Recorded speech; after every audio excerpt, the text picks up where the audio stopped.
Welcome to the Guild. We have been expecting you.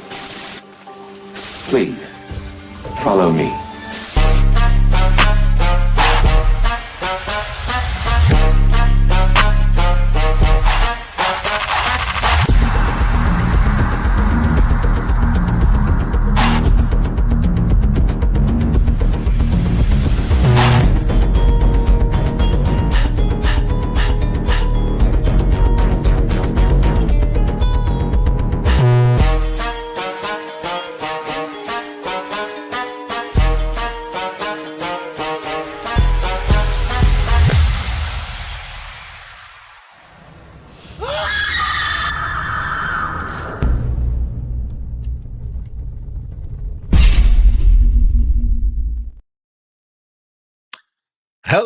Hello, and welcome to our very latest episode of the OnPoint Gaming Podcast. I am CMoney, and I'm joined by the always lovely Doodle. What's up, guys? Thank you for being here tonight.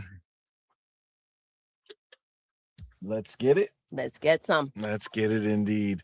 Guys, thank you so much for coming through, man. It's been a minute. We were away on vacation for a couple weeks. And then we had a little bit of an accident coming up, but we're dealing with that. But we had to miss the show on Tuesday. We didn't want to miss more shows, so we definitely wanted to come rock out with you guys. There's a lot of stuff to talk about, a lot of stuff that we missed. So between today and tomorrow's show, we're gonna try to hit everything, or at least close to it. So guys, thank you again for coming through, man. We appreciate you guys for rocking out with us. Let me go ahead and let's go right over and shout out the homies who are live in the building. Of course, you guys, we appreciate the support. Love you being here. We also want to shout out everybody who supports us over on Patreon and on YouTube memberships. You guys are awesome. So we thank y'all. Specifically, we want to shout out our elite members. That's right. We have the homie Dark Angelic, Queen Witch, and Broke Boy. And then we have our inner circle members. That's our highest level, guys. That's the homie Pragmatic Eagle, Hargy Chani, and Marvelous Marvin. Thank you guys so much for the support. We appreciate y'all. We do have our June champs still here. Of course, our July champs will be coming soon, but the most top threes for June, the best spot of the month was our boy Malcolm Xlax. Most first super chats came from our boy Mac22TH54. Biggest super chat came from our boy Gotham Guy. Most biggest super chats came from our homie Mac22TH54. Top three most gifted subs came from Pragmatic Eagle, Spartan661, and Ryu Art. And then the most subs gifted at once came from our boy Pragmatic Eagle. So shout out to you guys. Thank you again for the support. But of course, you know how we do here, man. You guys live in the building right now. You guys are supporting us in such a major way, man, for being here right this second. So we do appreciate you guys for rocking out with us right now. And of course, that makes you all very, very special. So special to us. Of course, though, clearly, as Doodle will let us know, that not everybody can be equally special, right? It's just not possible, right? So there are the elite specials, maybe the super duper specials, the super duper specials that are here amongst you guys. That's right. There are three of you, and I could tell you right now, I'll tell you exactly how you did it. Okay, we went live, we put on that OnPoint bat signal, and three of you said, "Holy smokes, we need to be there ASAP Rocky." And ASAP Rocky, were you in the building? So the top three, the first three people in the building are the specials of the evening. The real question, though, the most important question is, who are these people? Who? What? Who? Who are they? They are number three, our boy, our homie, Ryu Art Gaming. Shout out to the Oh, homie. fam, what's Ryu good? Art. Number Thank 2 you for building. being He's not here. messing around. Thank you, my brother. Appreciate you, my dude. Number 2 in the building. You know him well. You all know him well. It's our boy, E-Ranks. Shout out to the homie. What's up, bro? E-Ranks, man. Thank you for being here. Number 2 in the building. You guys are what I like to call almost the most special, but you guys are definitely special than others. Okay. But the real question is, who is number 1? Who is the most special of the evening? In this context, you would want to be the most special, right? But there are some other ones that not so much, right? You want to walk me through what you just said? Absolutely not. No. No. I think we're okay. everybody wants to know what context are we speaking of that you would not want to be the special or the most special? I'm just saying that this is a good special. This is a good special, Mhm. as opposed to the bad specials that are out there. Yes. I get it. No, that makes sense. That checks out. Number 1 in the building, the special of the evening, the mother effing homie, our boy, our brother, Dark Angelic. Shout out to the homie, Dark Angelic, man. You the man with the master plan. Appreciate you, brother. I gotta update this. Shout out to photo. Dark Angelic. Shout out to Dark Angelic. Not messing around. I'm gonna update this real quick. Yeah, podcast. But yes, you guys are the specials. We thank you all so much. Dark Angelic. He ranks. And our boy. Right you are. Boom. Dunzo. Okay. Lovely. Shout out to you guys. You guys are not messing around. Thank you, man. Appreciate you. I gotta update this banner over here too, because it's only right to make sure everybody gets their credit. Dark Angelic. E ranks and Ryu Art. Okay. Beautiful. Dunzo. Love it. There we go.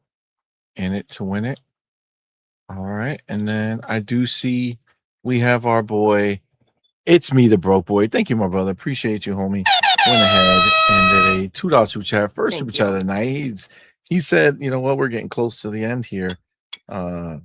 So he's gonna make sure he gets it where it counts. So Oh my gosh, it's still the same month. Yeah, we're still in July, but it's pretty much over. So yeah, we've been away for a while. Just it feels like Been July, the never-ending July. It's July that doesn't end. Broke boy, appreciate you, my brother. Broke boy's actually back with a member chat, man. Member for 25 months. My brother, thank you so much, man. Appreciate you.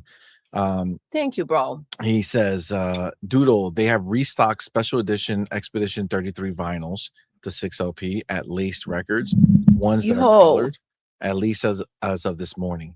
They were pre-ordering again. They also added Halo vinyls. Yo, broke boy, you the man. Thank you so much for letting me know. Thank you. Real dope. The Halo vinyls are fire. Shout out to Mac22. Thank you, broke boy. Doing a member chat for 19 months, man. Thank you, my dude. Appreciate you. Mac, he has no chat. He forgot to write the words. He's excited. He got too excited. So sorry about that, brother, but appreciate you. It happens. It does happen. Yeah, listen, we're gonna have a pretty cool show, man. There's a lot of stuff that took place. Obviously, if you haven't checked it out, I just put up the Gears E-Day preview. Now, as you guys know, it's crazy because we were away on vacation, and obviously all this stuff was happening. July has been a hectic month. So we got Gears E-Day while on vacation. So I played it on like a mid-spec like PC laptop, and I loved it. But I didn't have great ways to capture it. So might not look the best, but I was away. I had to get it out. You know what I'm saying? There's no other time. I couldn't do anything else. That's where I was. But it was great. It was great.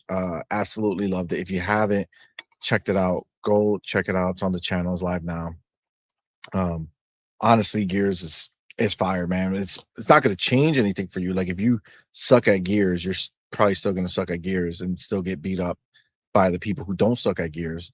But I do feel like although the wall banging or whatever it's called is technically still available to the people who are good at it, it's not as crazy. Like they don't have it as crazy. And now you can actually run. It's not just a roadie run. There's a lot of cool updates. So definitely check out that preview. And then of course, Halo released while we were away. So I had the game the entire time, but I really couldn't play the game proper. So like I played some of the bonus missions while we were out there, just as a thing to kind of keep with it. But obviously I was on vacation, so I wasn't going to go crazy with it. And then we just did basically the opening of the main game. I just put that video up where I live react to playing it for the first time of the actual game. And man, it's so good. It's so good. It's crazy. And like, I don't know what people, I feel like gaming, there's no satisfying people. I feel like people are so like, I think the way to express it is like over it. Like they want to stick to something that they once enjoyed, and now it's like we are so far ahead with things that nothing is like satisfying. It's crazy because you also got to remember that there's still video games, and if you lost that spark for it, then you're just not into them, right? Agreed. What can they possibly do to, because I saw, and it's been quite controversial, and I haven't seen like a lot, but I've seen some things here and there about people. I think someone put this in our Discord, being upset about the team, in a way that it had nothing to do with what they actually produced in the game. And come on, you can't mix the two. Like if you are in a emotional state about maybe some of the decisions that Xbox has made, or some of the direction that they've taken with their studios, when you're speaking of the game, it should be isolated to just the game and your enjoyment of it. You can't bring that baggage. You're talking about. Exactly. You can't bring that baggage into it. That is crazy. And it makes them sound crazy when they start bringing all this stuff into it, which is annoying to begin with when it's an isolated thing. But when you're dragging it into a review, it's like, what are we doing? Yeah, it's like people lost the plot. They did. It's like a personal agenda, right? That it's being mixed in with a review for people who are excited potentially about this game, and people who are maybe hearing about this game for the first time, and it's just not fair.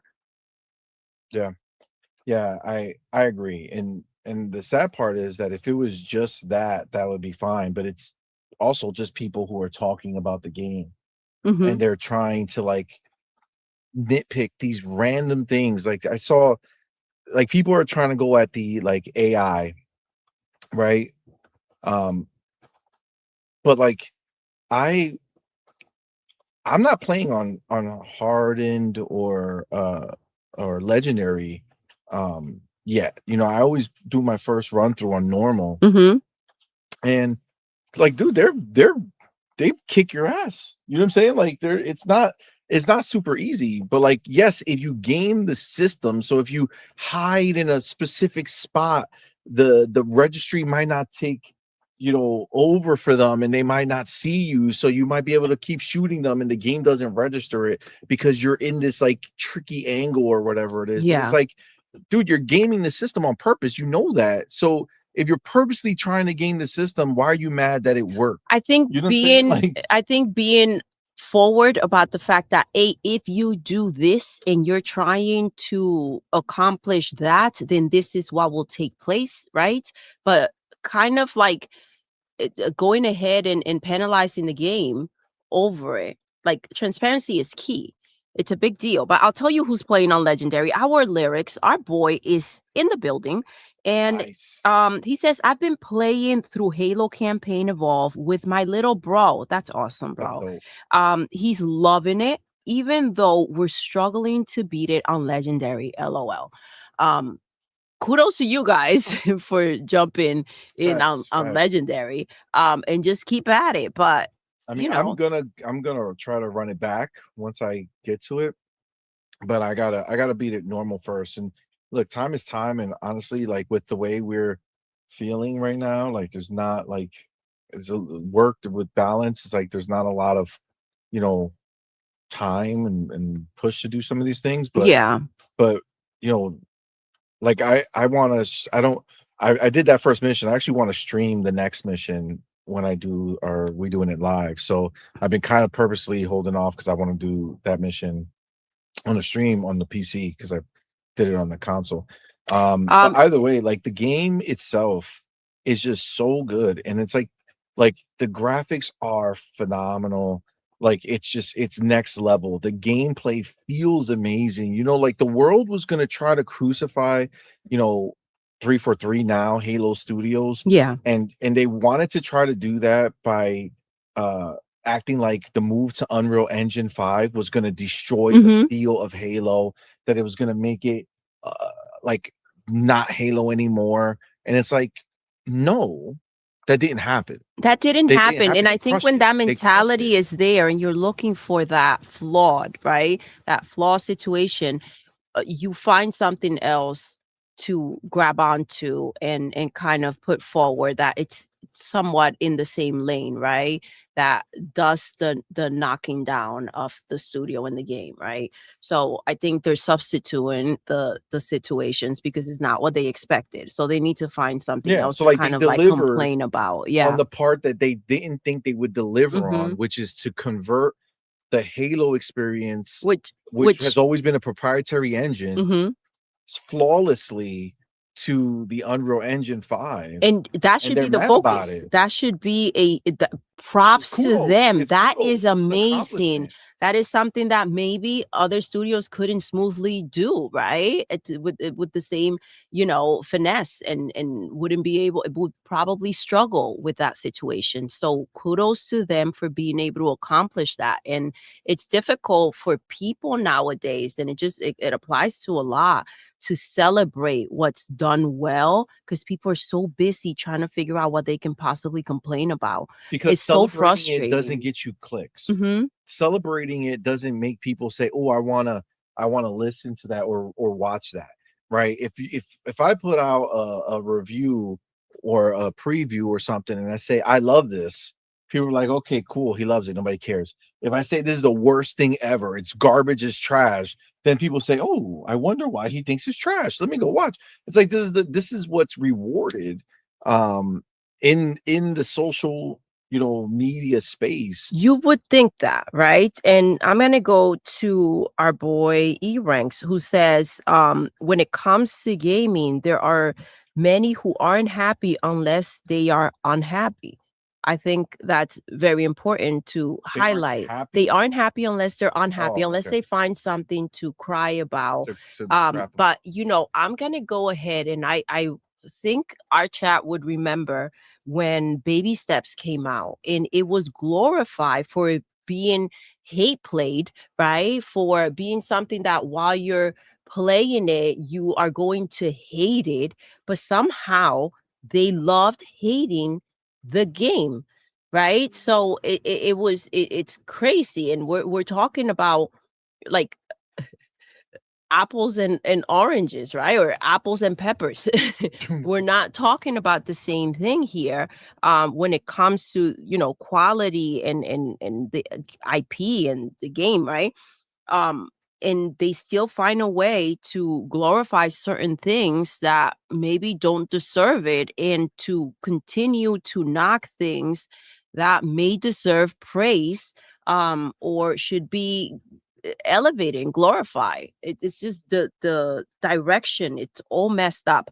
I know I'm gonna mess up his name because I don't remember the last time you guys clarified it. Negan, our boy Negan in the building. Negan. Negan. He's Negan. Negan. No, my Negan. Okay, got it. That's my Negan. So shout out to you. He says, same CMoney. I play the game to enjoy the first run. I don't have time to play every game on the hardest difficulty. 100%. I love hearing that because it's something that, we can relate to and connect with. Life gets busy and there's a lot going on. And sometimes people struggle through. And yes, if you have the time, great.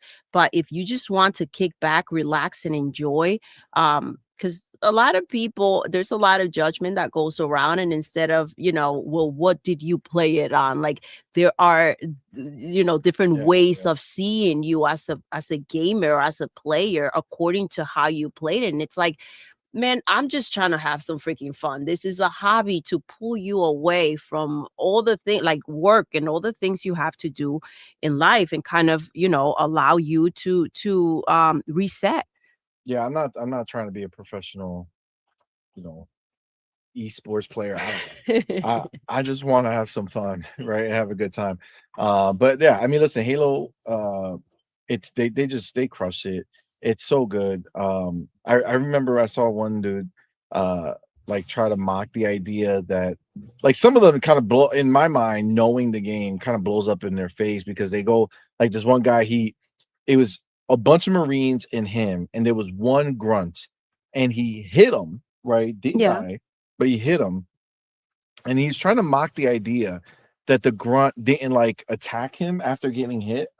I mean, like the grunts in general will run away when they're feel outnumbered or outmanned or outdone.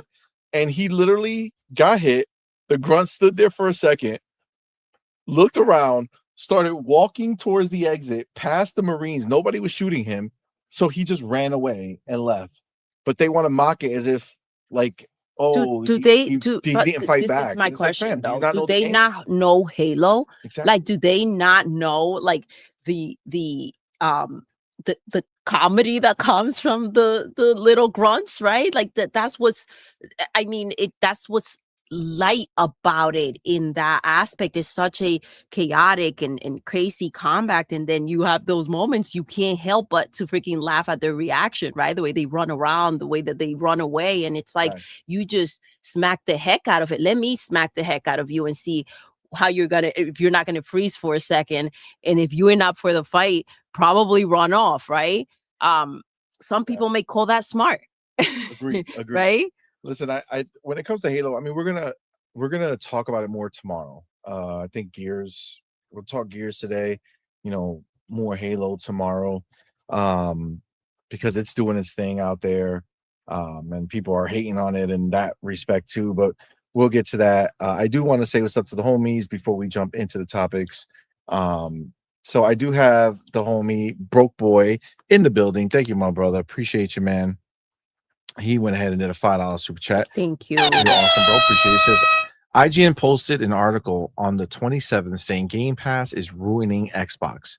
Oh my gosh, we're still on that? This morning, a few hours before the Gears multiplayer reveal. That's crazy. That's crazy.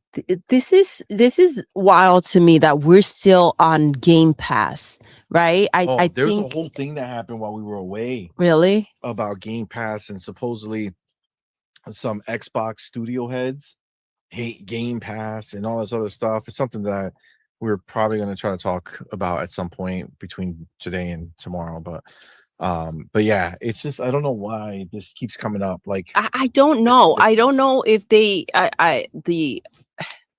how can a subscription service ruin gaming for you isolated, right? You yourself.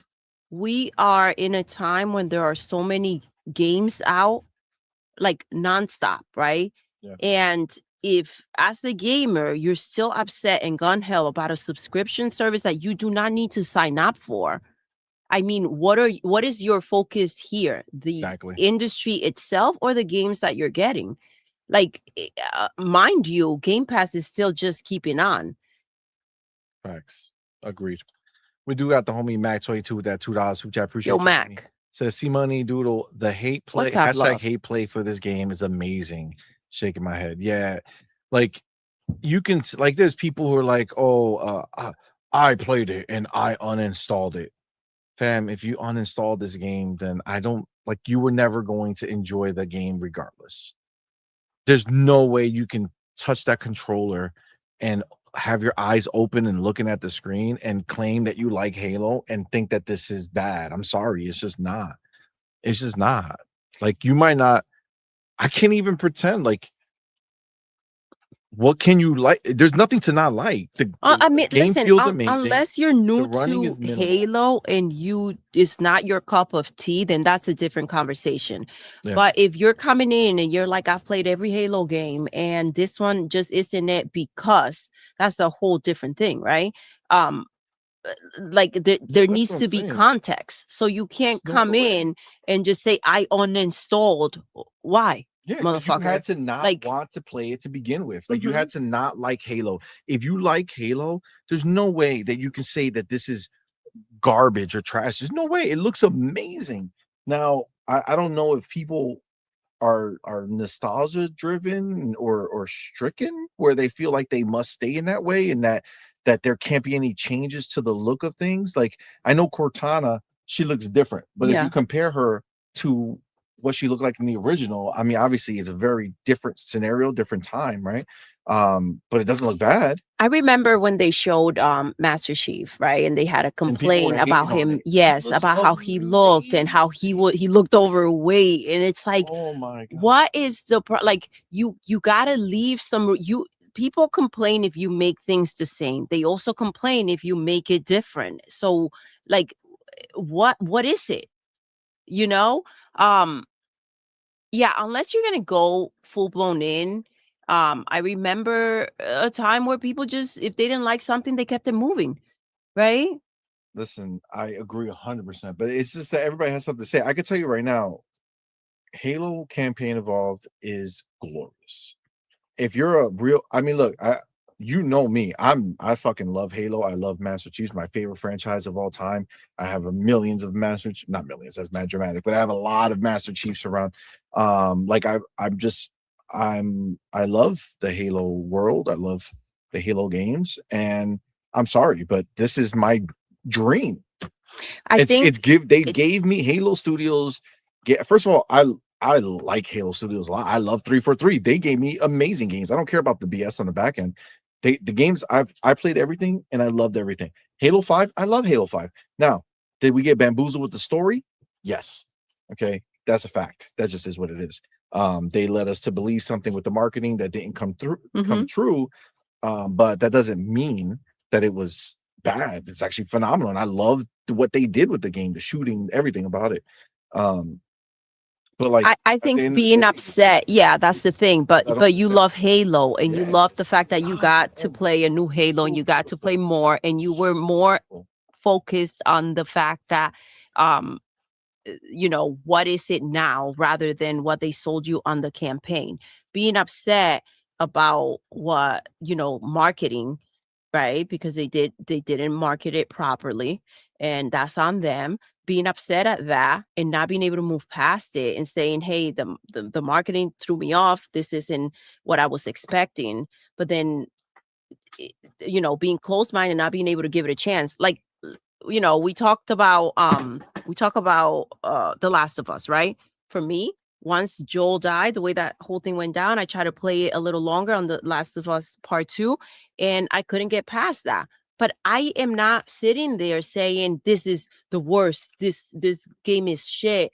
Like I can understand. Like it's one of your favorite games. It's one of Madman's favorite games. You two believe that Part 2 is better than Part 1, and I can understand because I didn't play it completely through. Because for me, it maybe now I can play it and be like, okay, cool. Now I can get past that part. But because I couldn't, I can't sit here and say and have an honest judgment about the game because I couldn't move past it. So it's not valid. What I can say is that was I was too connected to the story to have that happen and continue playing it, right? That's a valid thing for me to That say. means the game registers so much with you that you love Joel, and when he died, it means you not want to play further. And I think a lot of like I was in that boat, but I needed to see what, because I thought it was gonna be a revenge story. Yeah. After that, so I was like, all right, now I want to get revenge, but then it flipped on me. But listen, either way, what they did with this Halo is bring it into the new world. And I gotta tell you, that third person mode is phenomenal. I love it so much. I love what they did with the guns, with the feel. It's amazing. And it absolutely sets up a future for spin-offs that don't have to be in the first person perspective. It could be third person. There could be tons of spin-offs that they could do with this, and it proved it out that it works with the controller. It feels amazing. That being said, he did come back with another $2 super chat. Says, FYI, I'm playing on Legendary. So he's saying I'm gonna bang it out in one shot. Good for you, bro. Get it done. Get it done, bro. Get it done.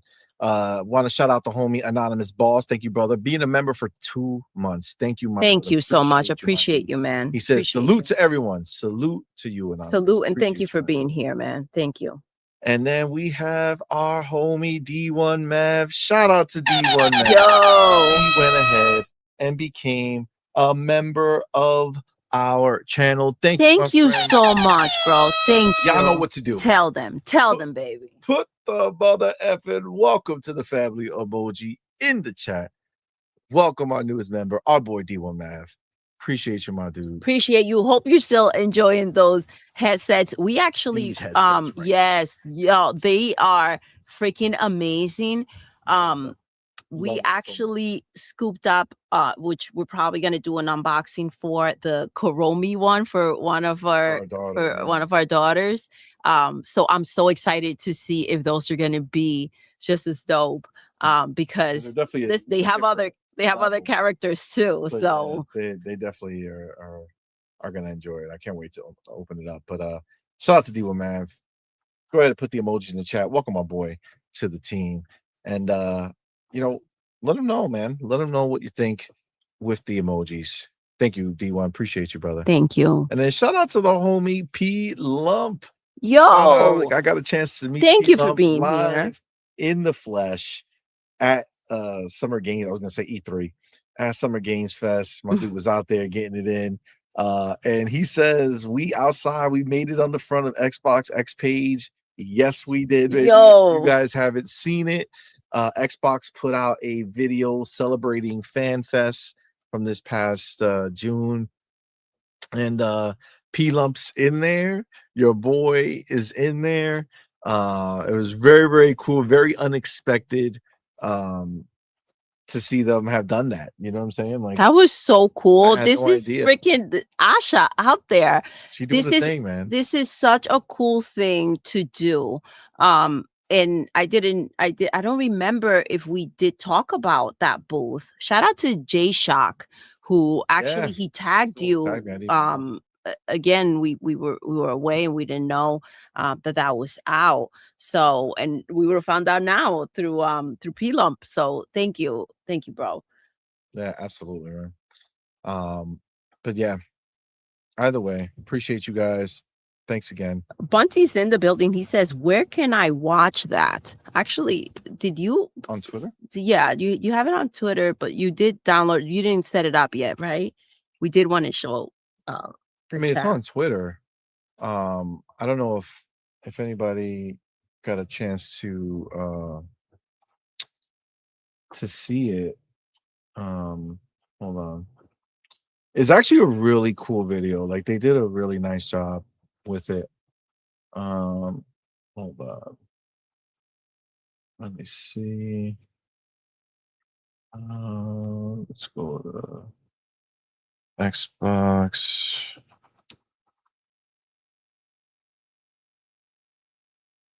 Let's see.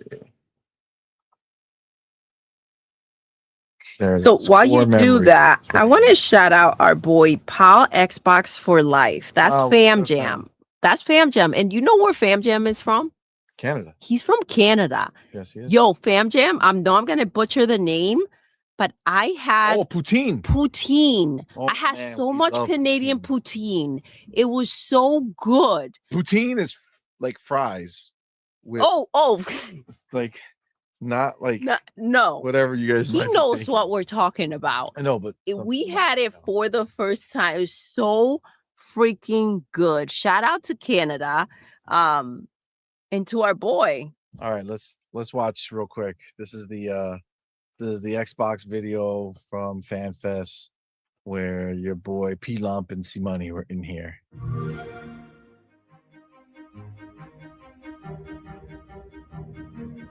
Hello. Hi. The first Xbox game I ever played. I got You do it. That was me. Mech Assault, Fable, Ninja Guy in Black. Forza Horizon, the original, Banjo-Kazooie, Nuts and Bolts. Minecraft. Oblivion. Call of Duty Modern Warfare. The first Mass Effect. Fallout 3. Destiny. My first Xbox game was Halo Combat Evolved, Gears of War. Halo. Gears of War. Halo. Gears of War. Halo. Mine was Gears of War. Gears of War. Gears of War. Gears of War, Brothers to the End. Halo. Halo. Halo 1. The GOAT. Don't forget it, baby. Everybody picks the I'm OGs back. like P-Lump. Halo, but I will always pick Back to Barbie back, too. Horse Adventure. My dad bought it for me as my first game. I've loved it since I was a child. My actual favorite memory playing Xbox was actually when I was in Iraq. And it's funny because we had a couple guys that brought their Xboxes out. We didn't have a whole lot of time to play, but it was nice. The fan festival that was held in 2005 out in the middle of the Mojave Desert for the release of the Xbox 360. Growing up in Watts, you really didn't have a lot of communities to do things outside as a family, so gaming was it. And Xbox literally saved most of our lives. High school summer vacation with my brother. Him and I played Borderlands 2. We beat it 3 times on all 3 difficulties over 24 hours. I think my favorite Xbox memory from the past 25 years is with my daughter. I think seeing her get her first 1,000 gamer score, it made me feel like I'm doing this parenting thing right. Growing up playing Minecraft with my cousin, and I look back at them fondly because she passed away last December, and I just hold on to the memories that I have of that. We actually met because of Xbox. We play games together online and we love FanFest. Thank you so much. I love my Xbox. I want to thank you guys for giving me those beautiful memories and Just getting together with my friends, making new friends, creating a community. I love you guys. I love the community, and I love events like this that brings everybody together. Playing Gears of War with my dad and my sister. I was away a lot from home, and Xbox kept me connected to home. In many ways, Xbox is home. That's powerful. That was so freaking cool. That was powerful. Listen, 25 years, a big deal. And, This is a big deal. 25 more. That is a big deal. So yeah, needless to say, that was very cool of them to do.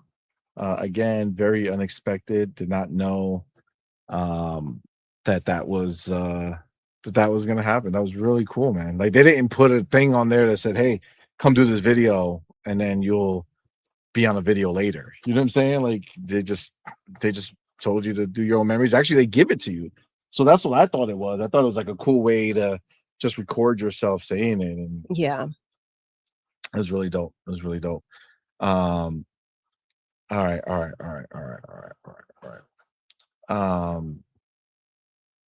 RC Polygon says, "Hello there. I hope everyone is doing well. There was so much news that happened, and it all happened when you left for vacation." I know. It's crazy how much all dropped. It's insane. Well, we're Nice. going to get into all of that. RC, thank you for being here, bro. Yeah, appreciate you guys. I see Rylan in the building. What's up, Rylan? Yo. One of our members of OnPoint Nerd Night. They did a great show yesterday. If you didn't man, check it was out, so good. go check it out.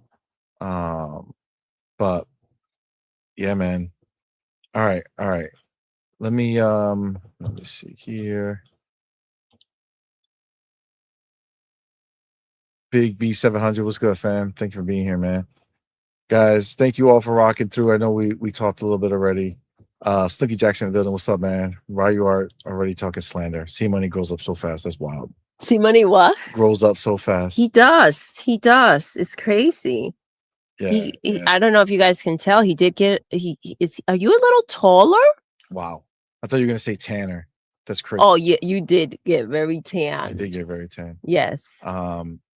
How Looks Xbox good, for looks Life says people forget how good the original Xbox was, how you could rip whole CDs on that thing, the memory on that thing. I never ran out. Yeah, it never ran out. I don't think you ever could.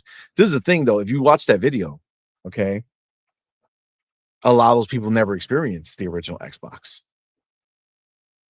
Like you hear about it, exactly. but a lot of people are saying Gears of War was their first experience. Well, my friends, Gears of War was on the 360. So they missed the entire, even though it was a short generation, they still missed the entire original Xbox generation. So as OGs, you know what I'm saying? We're the ones who been in it from the beginning. You know what I'm saying?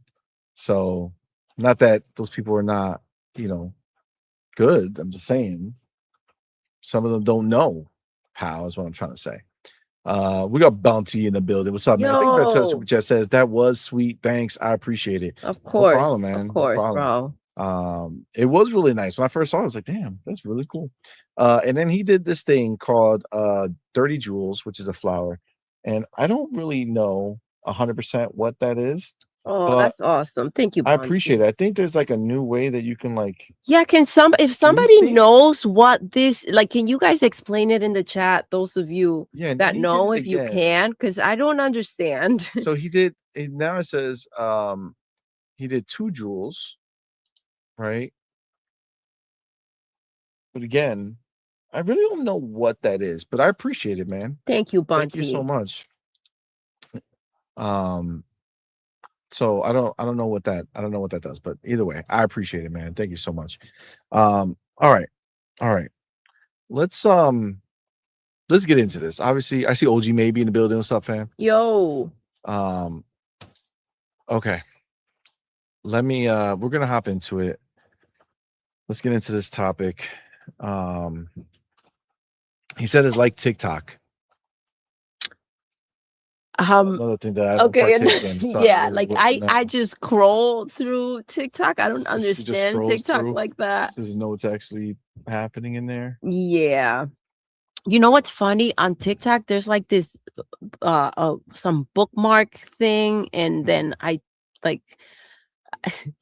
felt so old. I was telling the kids, I'm like, where are the bookmarks going? And it seems so simple. I still don't know. They showed it to me and it went away right away. It did not register at all. So I still wouldn't know how to find any of it.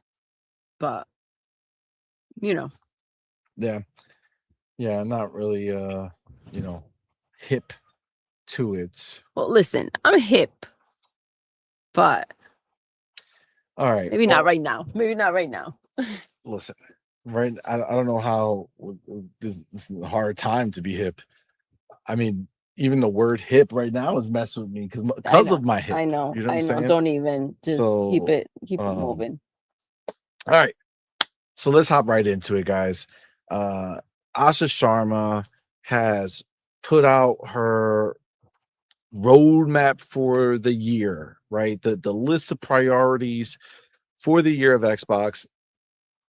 It's clear. It's funny because when she was first coming on, we kept wondering how much time she had to do what she's gonna do.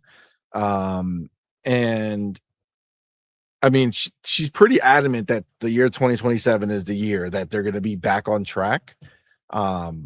Now, I don't know if that's the year she has to be back on track. I don't know if that's the year Satya said, dude, you have 1 year to fix this problem or you're going to have a problem. I don't know.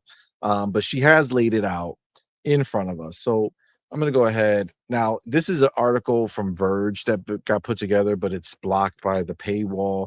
So our friend Clobro, shout out to Clobro for kicking my ass a little bit on Gears of War E-Day. because he did.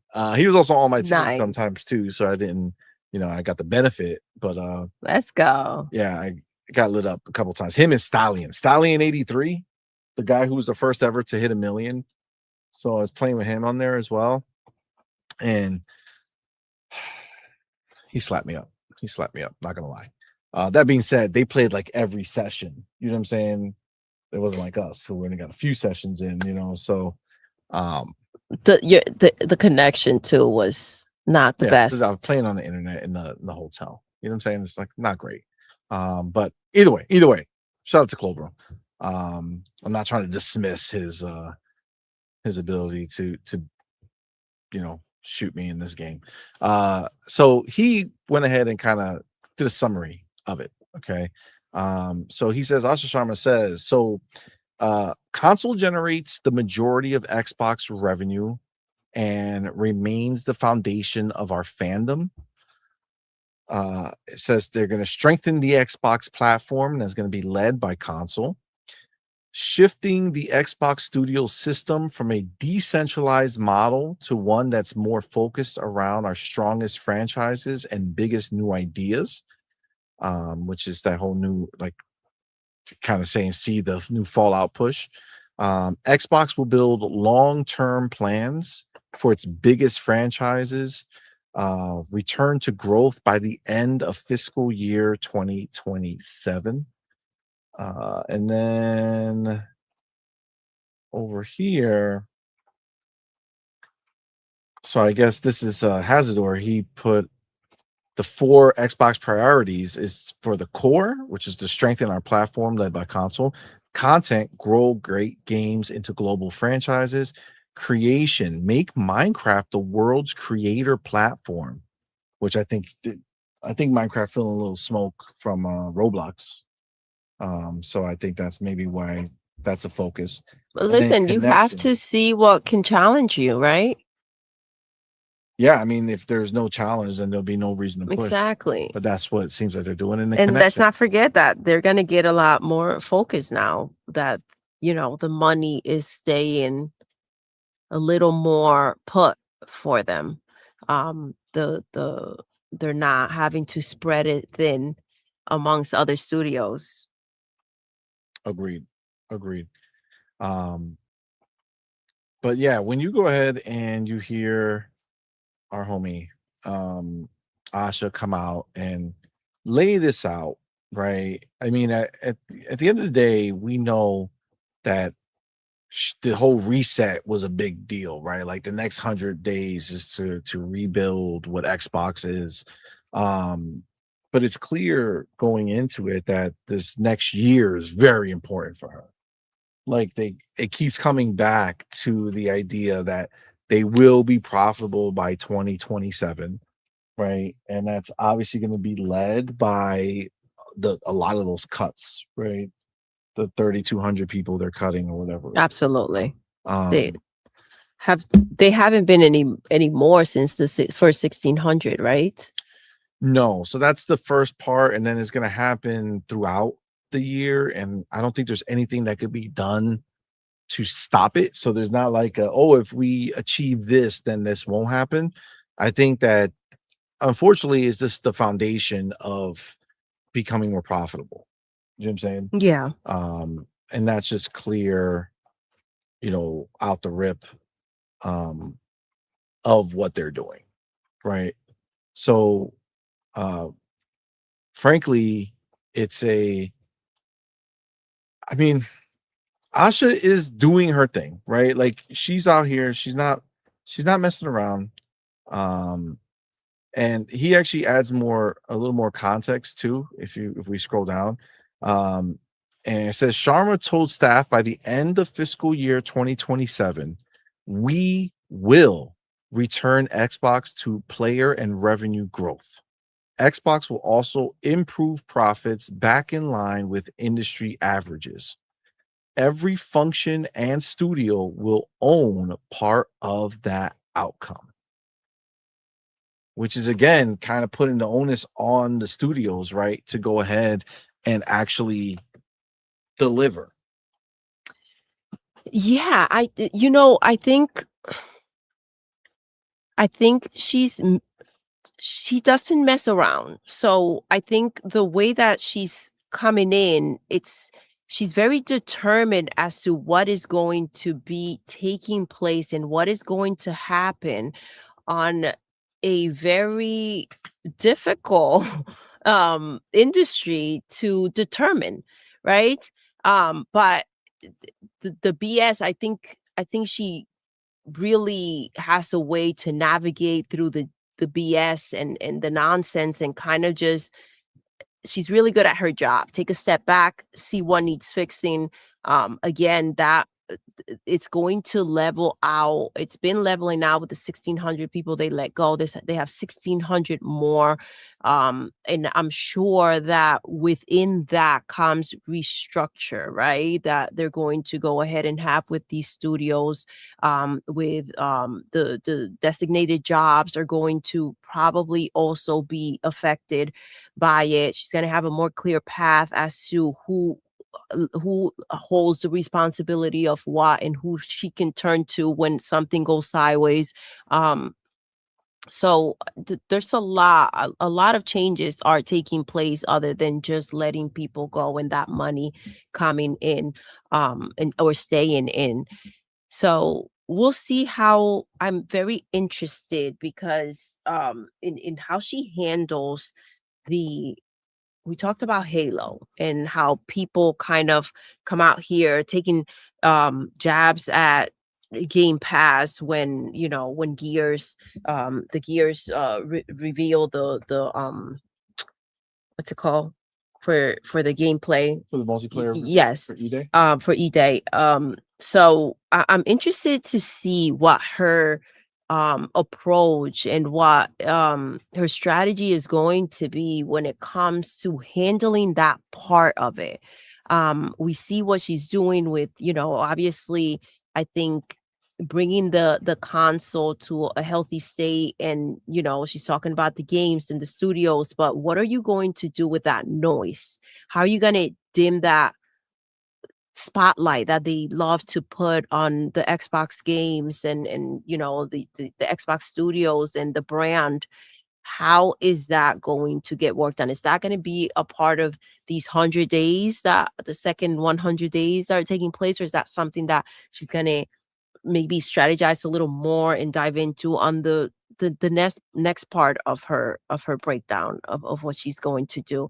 But this is such a big aspect, such a big problem, damaging to the brand, that when you think of bringing having a healthier brand, having the games, because some of the IP that she's talking about focusing on, right, includes Halo and Gears, right? And we're seeing already kind of like the slander and what they're trying to bring up around these times. And so how is that going to be handled? Can only imagine that they're strategizing and they're going to figure out how to move forward with that, because it does weigh heavy when you're trying to reach new players. I feel like the situation could not be more perfect. I also saw a lot of things about how PlayStation, there's no turning back. It doesn't matter how many petitions are out there about the physical games, right? So this kind of lined up perfectly. It's a very big opportunity for her to kind of take that moment and change the narrative. And we'll see how she's going to handle that and if that's going to be a part of her strategy, but everything else also needs to fall in line. Yeah, I agree. I mean, it's clear that this year is going to be a big deal for her, and what she wants to accomplish. Now, he continues and says she also noted console generates the majority of Xbox revenue and remains the foundation of our fandom, and that it is still Xbox's flagship experience. Xbox's OS, Game Pass, Windows, and streaming become our platform for new players and developers. Now, interesting enough, she mentioned streaming here because she also made another announcement that just went live not too long ago. that they are expanding the streaming. And they are going ahead and it's right here. Let's do this. Says this summer we've expanded Xbox streaming to more than 150 million TVs and devices around the world because not everyone can afford dedicated gaming hardware. Today we're adding millions more through Vita OS and Hisense, so more people can play on the hardware they already own. Delivery is everything. Delivery is everything because we're talking about exactly the same thing that Sarah and Phil were doing, right? That no one was ready for. But she is literally addressing the fact that some people cannot afford a console and they need to either play through their TVs. And I'm sure, you know, they will explore other ways of going ahead and making gaming accessible to the players that will not buy a box. And honestly, I do believe that is the right approach if you are trying to grow when it comes to engagement and players and the games, the studios to have that focus. If people cannot afford the box, especially coming into Project Helix, right? Like we are not seeing the prices drop for the Series S, the Series X. We're looking at an increase when it comes to these prices in every console. But this is not the normal, right? The normal situation that takes place towards the end of a generation. We should be looking at prices dropping, not raising. And so I do think that this is the right approach. However, this is exactly what Phil and Sarah were talking about. I think this is an Xbox, as cool as it sounded, because the messaging was you do not need to be tied to just your box. It diluted the idea of the people that were so gun-held and focused on the box. She is sending out the message that the box is important and primary and the foundation for Xbox, right? And gaming. But she's also reaching those players that are not going to buy a box. Or if you also have one box and want to play on a different TV or in another way, that you don't need to go out there and go ahead and have multiple boxes, essentially. Well, I think the thing that now seeing it in direct comparison, right, between what Asha's doing now and what Phil and Sarah were doing is Phil and Sarah made it sound like, just in the marketing of it, that you don't need an Xbox to play Xbox, right? Which, in definition, like the actual idea of it is true. Yes, you do not. But when you look at this now, where the marketing is very much, hey, we're doing this for the people who can't afford dedicated gaming hardware, not because we're trying to say this is an Xbox, this is an Xbox, but it's hey, this is an alternative if you can't do it, right? If you can't afford the box, this is an alternative for you.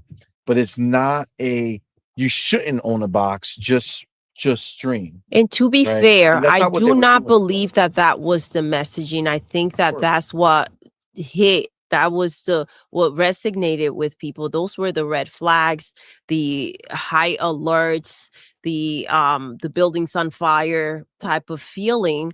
But that's not the messaging that they were trying to send. I do think that Asha is obviously going. It's difficult because, you think of Phil and Sarah and they could have went about it this way. It was so catchy, though, although it didn't resonate. That this is an Xbox campaign was pretty catchy. I thought it was pretty cool and well put together, and I understood the messaging. Some people didn't like it, which is fine, but I understood it. Now you're looking at the same idea and you already know what not to do. So she is very forward about the box being so important. And when you do that and you glorify the box as the foundation, then it's easy to go around and say, we're doing this, we're doing this, we're doing this, we're doing that. Where I think it was so important, right? You got to think of the time when Phil and Sarah were doing this. They had invested a lot of money in studios and you know, the games, and they needed a quick turnaround. And it was a, hey, how do we reach those players who are not going to buy the box, right? Because this is essentially what Asha's doing right now.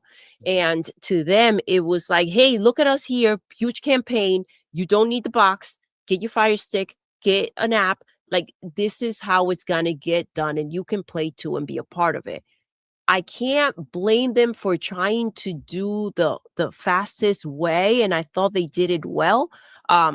But this is, again, another version of it that people are open to after seeing the reaction and what people needed to do, and it was needed from them, and it was reassurance that the console was number one and important. Yeah, I agree. It's just so like funny to see it, because it's like, this is what they were trying to do, but it's like you said, man, it's like execution is key. And if you're going to go out there and say it in a way that people don't want to hear it, it's not going to work, right? And it didn't. And it's not. And it's still there, so it never went anywhere. This is just an additive, right? It's not like they stopped it and then restarted it. All that stuff is still wherever it is. So if you were playing, streaming on a TV or handheld or on a Fire Stick or whatever it is, that still is there. That was never taken away from you. But this is just her coming out saying, hey, you know, people can't afford these boxes. We're gonna meet them where they are.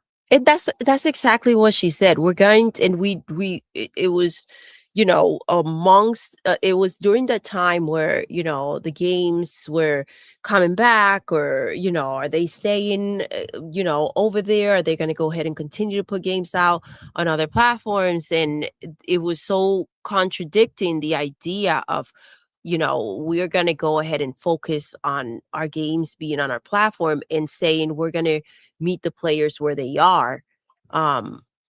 And maybe this is what that translates to, because it didn't make much sense. If you're going to meet those players somewhere else, how is your only focus the Xbox box and the console, right?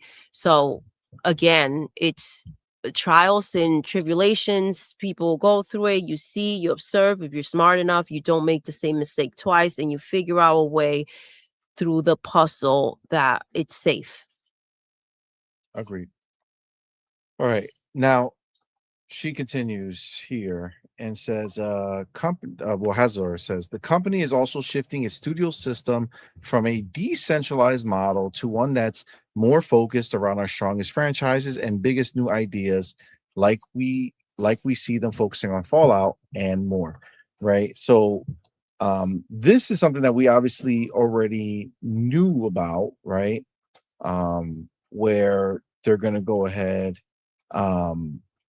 and not allow it to be the old way, where it was more, I would say, the more developer driven, you know what I'm saying? Where they were like, hey, you developer, what do you want to make? And we're going to go and support that, right? Like, that was the way it was.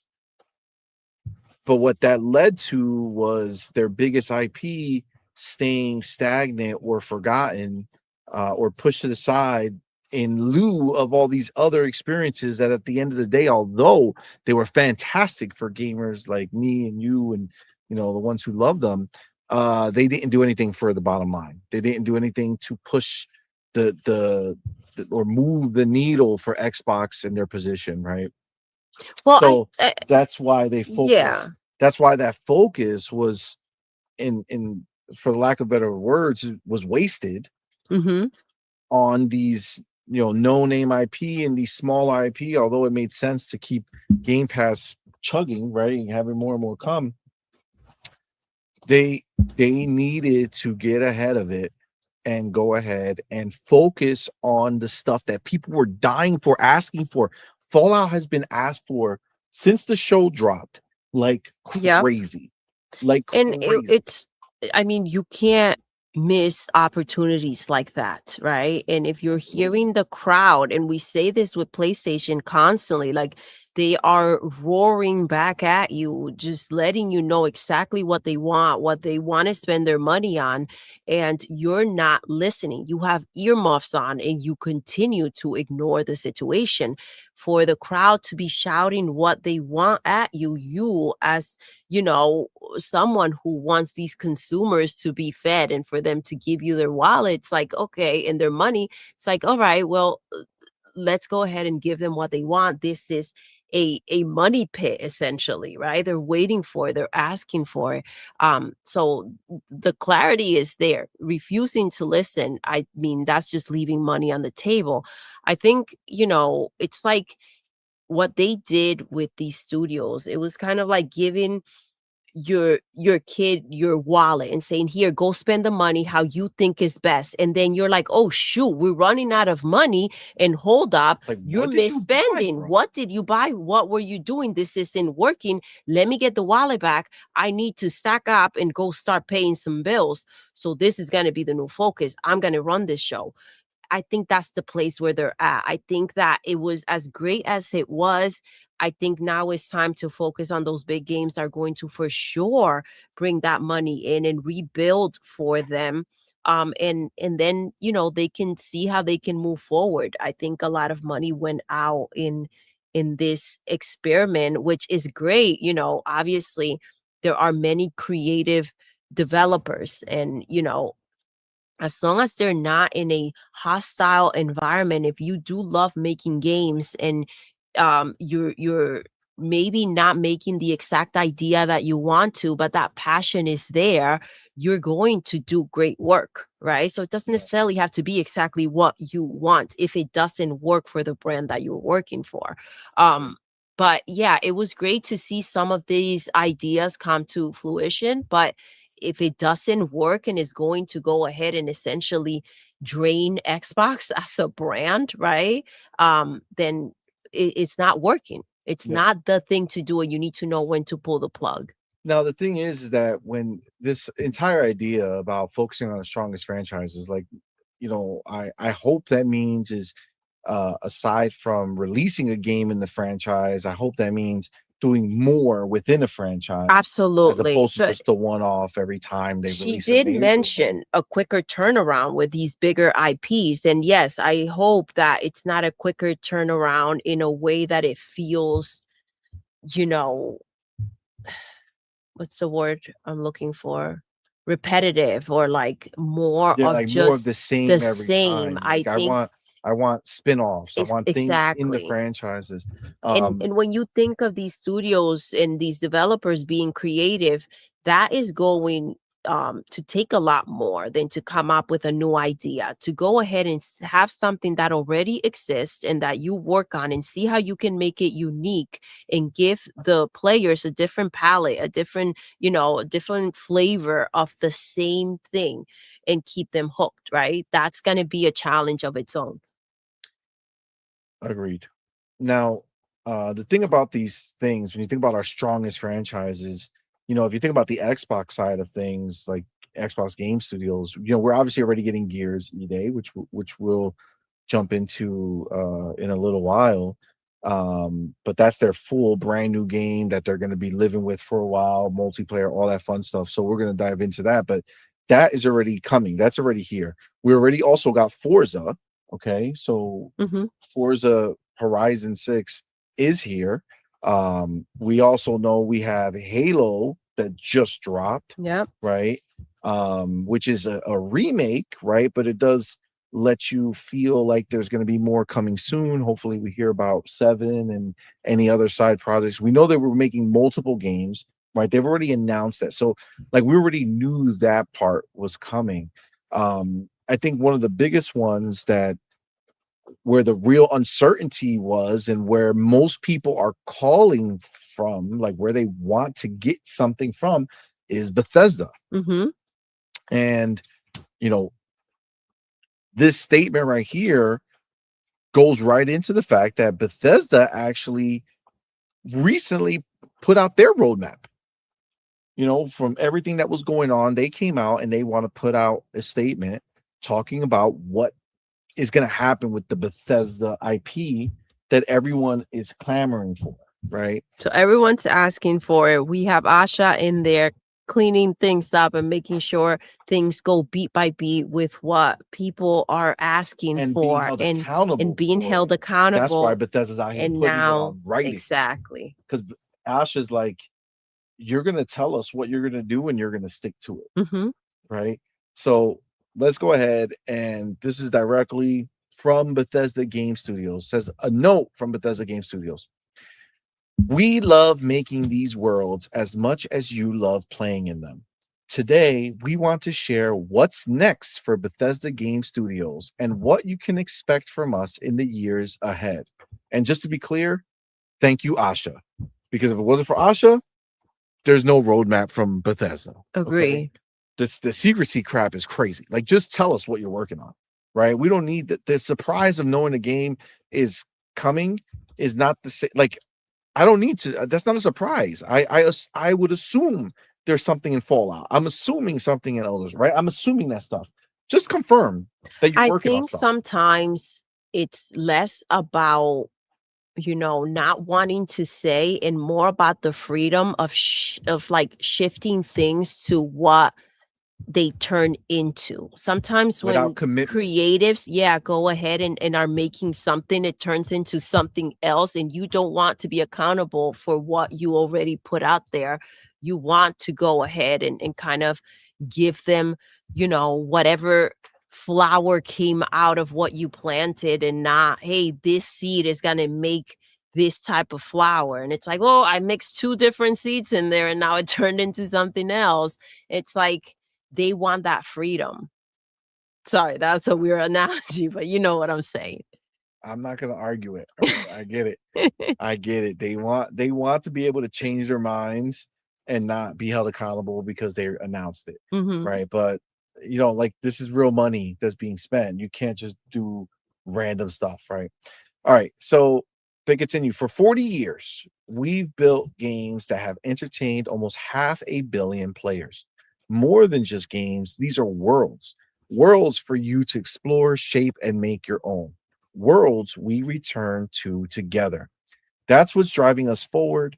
We're investing more deeply in the worlds players love, giving creators a bigger role in shaping their experiences and bringing our teams closer together so we can get our games into your hands sooner, support them longer, and continue building them alongside you for decades to come. Now, again, I hear this, and all I say is thank you, Asha, right? Because they weren't planning to bring us games faster, right? They were just saying they'll get there when they get there. We'll make Elder Scrolls, and then after that, we'll make Fallout. And it's like, okay, cool. So when I'm 72 years old, that's when I'm going to get Fallout 5. Thank you so much. Appreciate that. I think, and what's funny, we did have that conversation about that. And it's like, until this took place, and I think they can kick and scream and say what they want, but somehow this was not out there prior to Asha bringing in structure and saying, from now on, you answer to me. And this is apparently what she wants happening. That kumbaya, let's all just, wear towels on our heads while we work and kick back. You know what I mean? It's like, yo, let's rip those towels off, and I want to know what's happening under those sheets. You know what I mean? I mean, there's a lot to unpack with what you were just talking about right now, but we're just gonna leave the towels and the sheets on. Okay. We're gonna move past that. Oh my god. All right, so they continue with Starfield. All right, Starfield is number 1 on the docket. They need to speak on it right off the rip. Okay. So Starfield continues is how they started. Says with over 17 million players logging almost 1 billion hours to date. That's wild. Starfield remains an important part of our future. As we enter year 3, we'll continue expanding the settled systems with new stories, targeted gameplay improvements, and additional updates. while preparing for the launch of new Starborn content next year. Okay, so we already know next year we got next year. I remember a time, story. right? And this is now out there because I do remember a time when we thought Bethesda was coming out every year with some type of expansion or, you know, for Starfield. That's what we thought September's coming. It must be right around this time. And September came and went, and you know, it's like, okay, what's happening? Where is it? So this is good. Agreed. He continues, more than 40% of players already customize their experience through creations and will continue investing in creators and giving players new ways to make Starfield their own. I do hope that we do get to a normal cadence with Starfield where we have an expectation that you know, something's going to come. I mean, obviously the creator situation makes it all the time, right? All the time new stuff is coming out, new stuff's being added, but you know, we're talking official Bethesda stuff is what we're looking for, specifically story stuff. But all right, created by players. We believe from the beginning that our worlds belong not only to the people who make them, but also to the people who play them. That's why we've long provided players with the tools to create their own experiences, dating back to the Morrowind, I don't even know how to pronounce that, construction set. This year marked another major milestone for creations with its expansion to Fallout 4, joining Skyrim and Starfield. We're proud to say creators have already earned more than $10 million in royalties from their work. That is wild. The future of Fallout, which is obviously the biggest one that I think that's the buzzword right now. It's Fallout. Like, when am I going to play more Fallout? That's what people want. They love the show. They want to experience more Fallout, more purposeful Fallout, right? Single player, story driven Fallout, not just Fallout 76, which again, great service, great game. The people who love it are entrenched in it. But you know, I don't think I'm reaching by saying that, you know, the majority of people want a proper Fallout, right? A proper, Absolutely not. I think that's been said loud and clear. So the future of Fallout. Fallout is one of our biggest priorities today. Fallout 5 remains our long-range destination, and we have multiple Fallout projects in active development right now. Fallout 76 continues to be home to millions of players exploring Appalachia together. With nearly 70 free updates released to date, the journey is far from over.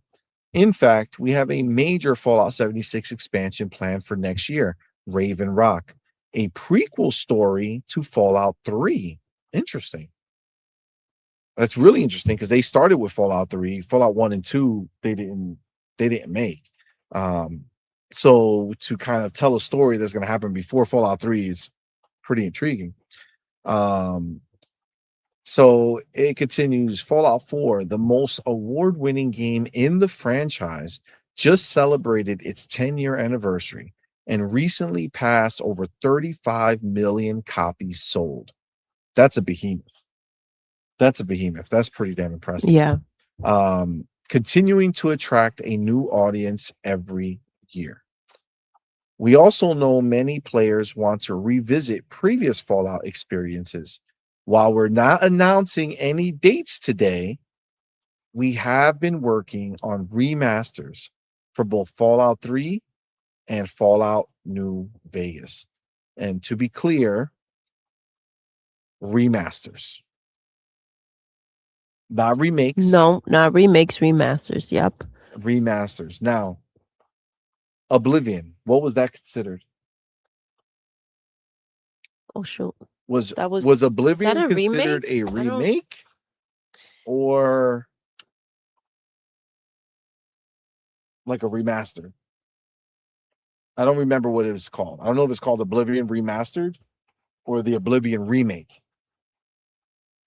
It's very important. Very important. Powerball says it was remastered. It's remastered. Yeah. That's what it says, remastered? It's official. Yeah. Okay. Remastered. So then, you know what? That's not a bad thing then. Yeah. Because if if they go ahead and quantify Oblivion, which I feel was phenomenal, right? Like that remaster was amazing. If that's the way they look at it, calling it a remaster, then I don't feel like they're gonna shortchange Fallout 3 or New Vegas. And I'm actually really excited for Fallout 3 and Fallout New Vegas remastered because both games I did not play. Fallout 3, I just did not. At the time that it was released, I was not a Fallout fan, and I really had no interest in playing it. And then by the time I had interest in playing it, it was already too old. You know what I'm saying? So like I just couldn't get into it. Fallout New Vegas, I never even looked at. But knowing that it's a lot of people's favorite Fallout makes me want to check it out. Right. So this will be my first time to properly go in and play those games. So I'm down with it. As long as they're going to do it the Oblivion style remaster. You know what I'm saying? Like, I don't want no half-ass, just now the game's playable on new console nonsense. You know what I'm saying?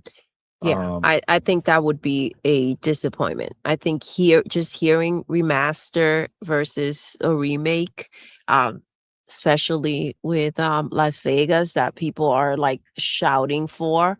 It sounds it sounds disappointing. But again, if you go and you think about Oblivion and you're like, okay, well, if they follow the same pattern, then it should be fine. I agree. Yeah, I think that's the key. If they can just do that, then I think ultimately we won't be upset about it. You know what I'm saying? I think that it would be good. So I'm hopeful that we can keep that train going. You know what I'm saying? Where they do it like they did for Oblivion. That's really where I want to be with it. If they could be like they did with Oblivion, then Fallout 3 and Fallout New Vegas, I think, are going to be awesome. And I'm all for it. And then they continue. Fallout Shelter continues to be the most popular way to experience Fallout on the go, with more than 250 million players. Damn. That's kind of crazy, right? That's a lot. That kind of puts it in perspective when you hear, 35 million copies sold versus 250 million players. Now, to be fair, Fallout Shelter is free, and 250 million people have not spent money on the game. Yes. But still, there's a lot of people interacting with Fallout with this game. I think that's the bigger, and obviously she wants structure when it comes to these games. Like, this is a money pit that's just kind of sitting there. I mean, to come in, and I can understand the remaster, right? To come in with something new, take the time to make something, and I'm hoping that they're also working on the side, right? Other than on just like remasters, right? But like, to come in with something new that you don't know if people are going to take to it, right? Versus coming in and giving people just something more polished of what they already love. I mean, even if half the people show up, I think that's a W. Yeah, I agree. It's definitely something that you're letting it sit there without bringing something new and exciting for somebody to want to get into. Exactly. Now, there's more ahead for Fallout Shelter, including new seasons. And so there's an unscripted Fallout Shelter television project that's in the works with our partners at Amazon Studios and Kilter Films. Fam, we love our reality TV. So much. That's what it sounds like. So much. Like a Fallout Shelter where you have to build your shelter to survive. Freaking amazing. We've been watching, what's that show? Outlast? Outlast. It's it's a new season, right? That we ended up watching of a show that was out a Yep. while ago or something like 100%. that. But man, 100%. loved it. So can you imagine if they do something like that? That would be Yep. Now, crazy. You got to remember how many fans of like the show, because they reach new people. 100%. Yes, new older fans that maybe weren't playing the game anymore, so the TV show wanted to dive back in. But there are new people that didn't even know that there was a game out there, and just fell in love with the TV show, that are now willing to go ahead and spend some money, and they want something that feels that just released, right? Because even if you're making a remaster and it's just being dropped, it's a different situation than hopping into something that people have been playing for years. Agreed. Let me ask you a question. Do you think if Fallout, with their next game, right, with the success of the show, do you think Fallout should base their next game off of the show? Like the characters in the show, the way that the show may is done. just be freaking genius. Because like if Like, new people are even coming to Fallout, they're coming from the show. Let's call a spade a spade. There's a lot of people who love the characters in the show. Mhm. So they come, they go to play Fallout, and there's like, where are these characters? Yeah, it They're in Fallout doesn't match. 76. And in Call of Duty, I think some of them are in. Dude, that would be genius, because now you're again. I brought up the players that haven't played in a while. I brought up the people that just fell in love with the show. You're doing still something fresh for the players that maybe didn't watch the show and are just looking for a new Fallout game. Bringing in those characters, having them voice them too. You will have to, go ahead and pay up, right? That will be great. For sure. To be able to make them look and just sound the same. That will be genius. That should definitely be, if they don't have in mind something to do and they want something that's a little more assertive with how people will receive it, right? I think that's kind of like as guaranteed as you can get. I think that like you don't like the storyline, obviously, like a lot of that show is taking from what Fallout already has established. But I do feel like the characters can be implemented. You know what I'm saying? I feel like that would be something that would be smart. Agree, 100%. Makes sense to do. But continuing from there, they say, we'd like to congratulate Kilter Films and Amazon Studios on the 10 Emmy nominations for Fallout Season 2. Production on Season 3 is already underway. So that's a big deal. Obviously, the show is crushing it right now. So that is obviously a win. Season 3 is going to be a huge deal. And I think that that's going to be a smart play to keep people coming back, keep people engaged while we're waiting for these games to come out. I feel like if Season 3 is going to come out maybe at the end of this year, maybe next year, then like by the time one of these remasters come out, it'll be like fresh in the pipeline. Because I feel like at this point, you got to wait till Season 3 drops before you drop the game. Agree. You know what I'm saying? Like you have to drop Season 3 and drop the game at the same time so that you can go ahead and, be done with it, right? That way there's some stuff to do. Okay, so this is what we're gonna do, guys, real quick. We're gonna do a quick pause. I'm actually gonna go ahead and I'm gonna move forward doing the rest of the show. If you guys remember, we were in a car accident on the weekend, and it's still very fresh. And my Doodle was actually in a little pain right now, and I don't want her to have to sit here to finish the show. So I'm gonna write out the show the rest of the way. But give me a second so I could say, get help Doodle go upstairs. Okay, I'll be right back, guys. just chat amongst yourself for a second. Okay, hold on. I'll be back.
All right, sorry. Yeah, I'm back. Obviously, we had to miss Tuesday's show because of what happened. And obviously, we're both in pain, but she got more directly hit, like the way that it went down, so she's in a little more pain. I mean, I'm in pain, but I can sit here, you know what I'm saying? It doesn't come from the same place that her pain comes from. So yeah, so I wanted to be able to take her upstairs. I appreciate my Doodle for coming through and sitting here. Thank you, my love. So yeah, so we're just gonna rock like this, and keep it moving. So shout out to you, Doodle. Love you, baby. All right, so yeah, look, at the end of the day, I think the idea of this is really important because I feel like Fallout is a very big deal. We're going to get into the next part of this that is going to, tell us, what they're going to do more with it, and what is it going to, what they're going to try to do. But like Ryuar, right? I'm looking at it right here. He says Fallout needs to be made by many studios. So this is the thing, Ryuar. I think you nailed it. And I think that's what's going to happen. And we're going to get into one, and then there's the rumors of the other one. And we kind of talked about it when it first was going down. But absolutely, right? Like Fallout, I would say Elder Scrolls, right? Halo, Gears. These are things that are big franchises that shouldn't be on the back of one studio or one team in a studio, right? Like if you have a studio that's broken up into many teams and they're all working on different projects in that world, yes. But I think what Xbox and Asha realize is that their unique place in gaming is to supply games that are not just average or not just these smaller experiences. They have these big IP. They need to be using them. They need to bring these franchises to life. And, frankly, Fallout is a huge one because although, like, I would say I'm more of an Elder Scrolls fan. I think that's pretty, like, easy for me to say. Like, it's not really a much of a debate. I just love Elder Scrolls. I did like Fallout 4 a lot. But when you look at it at the end of the day, Fallout is the more zeitgeist IP. You know what I'm saying? Like, this is the IP that's out in the world outside of gaming. You know what I'm saying? Like, the TV show really made a lot of moves for Fallout as a franchise, to really bring it out, and they nailed it. Like, the story, everything they did was phenomenal. So at the end of the day, when you kind of go into it and you look at what they have here, you got to kind of put it on that pedestal, right? You got to take these IPs, put them on these pedestals, and build around them. And that doesn't mean you are going to make stale content. That doesn't mean you make the same Z type games over and over again. I don't think that works either. Like, Ubisoft with Assassin's Creed, right? You used to get one every year, and then they stopped because they realized that just doing more of the same doesn't work. So you do need fresh ideas, and you need, that sense of competition between studios wanting to one up each other, which is why Call of Duty is what it is, right? Call of Duty is a behemoth, and that behemoth is because they treat it as such, right?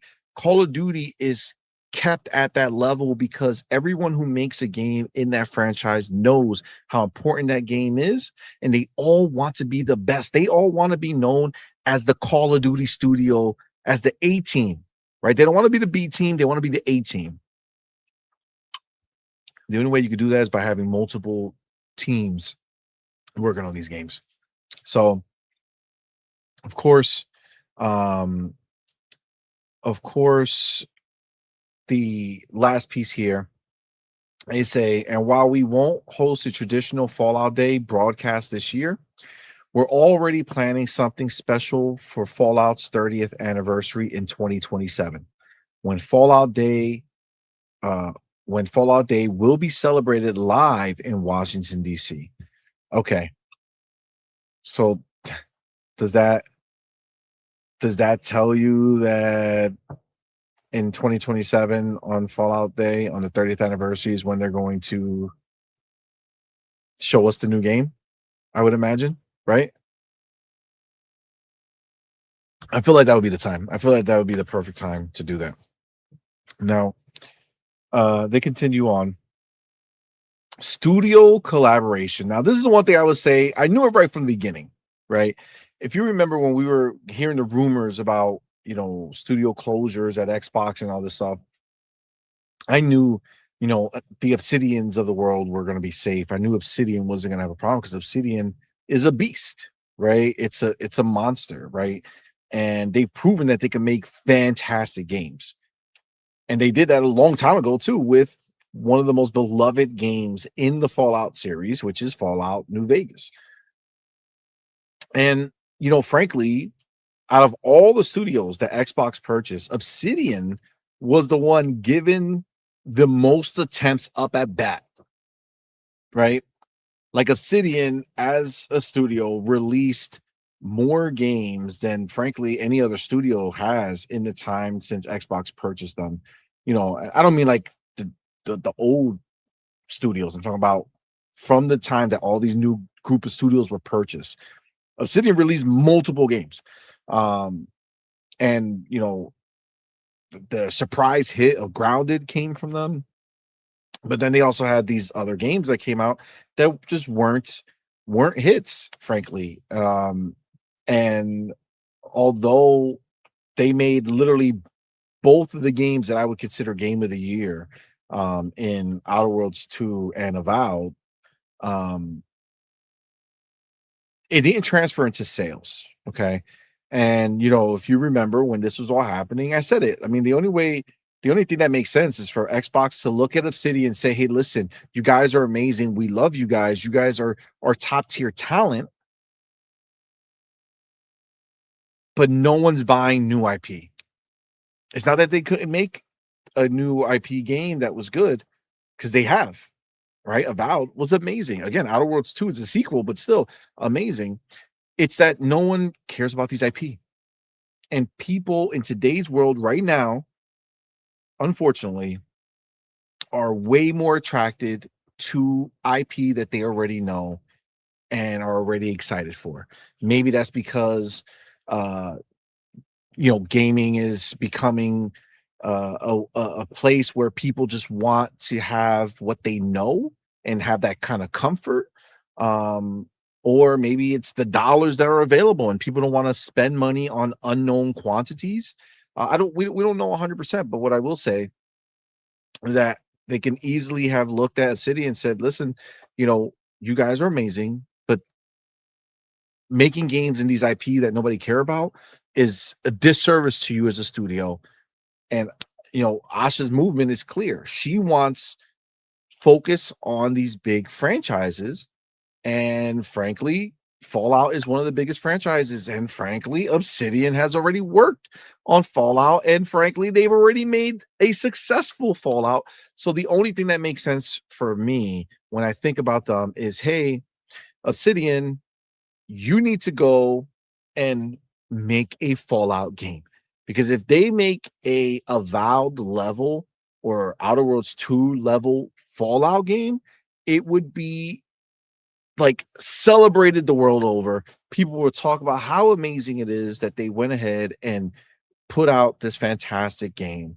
And it's just the IP that took it from them, right? So right here, Bethesda is making it official, saying studio collaboration, the Wasteland continues to expand as we team up once again with our longtime friends at Obsidian Entertainment.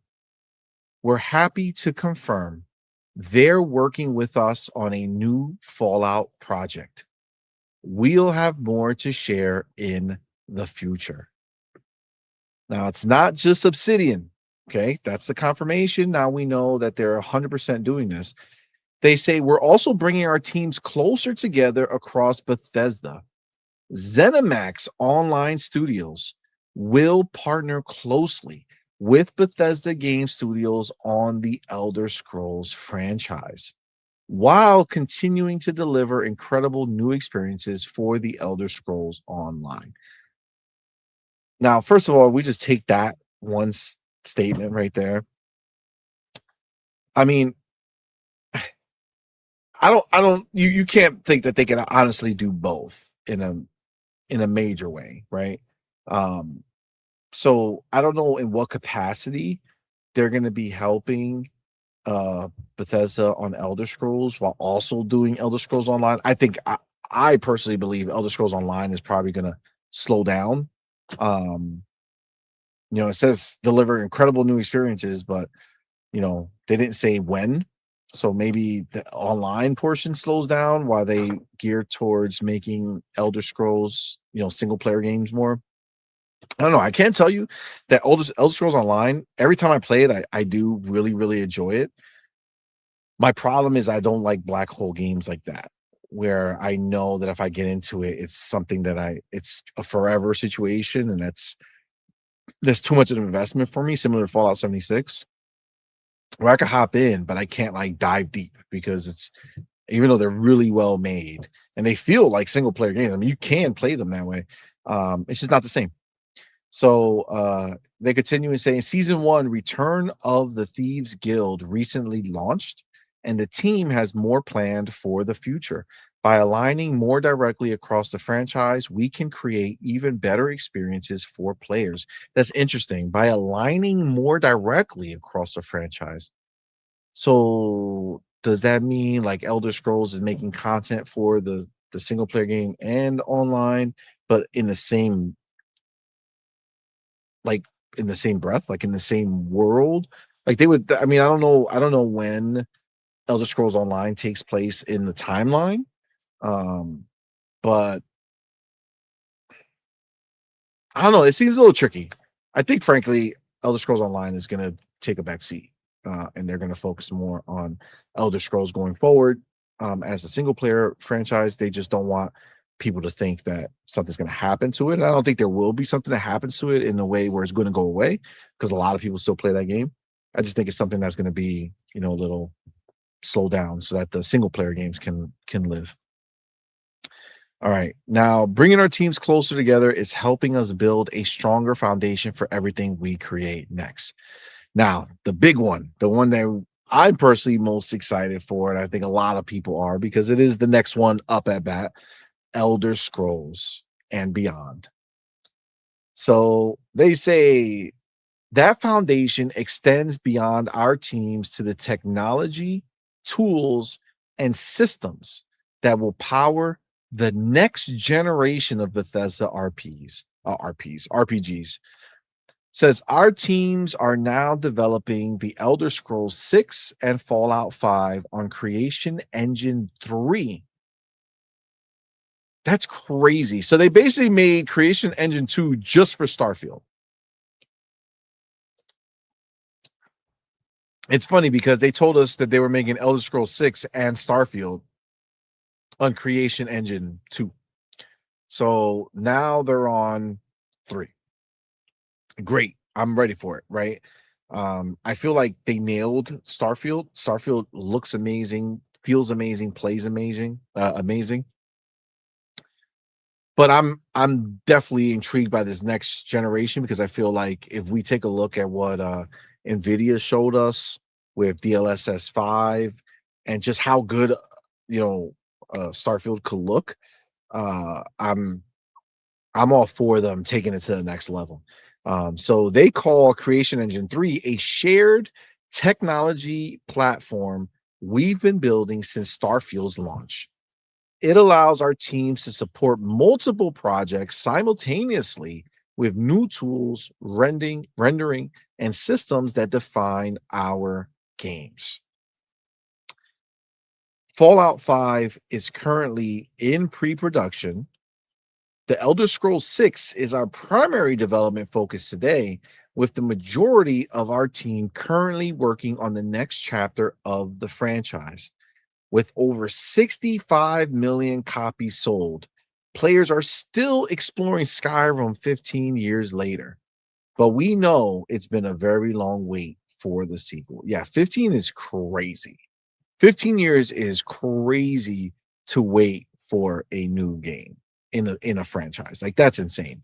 That's more than one generation of players, pretty much.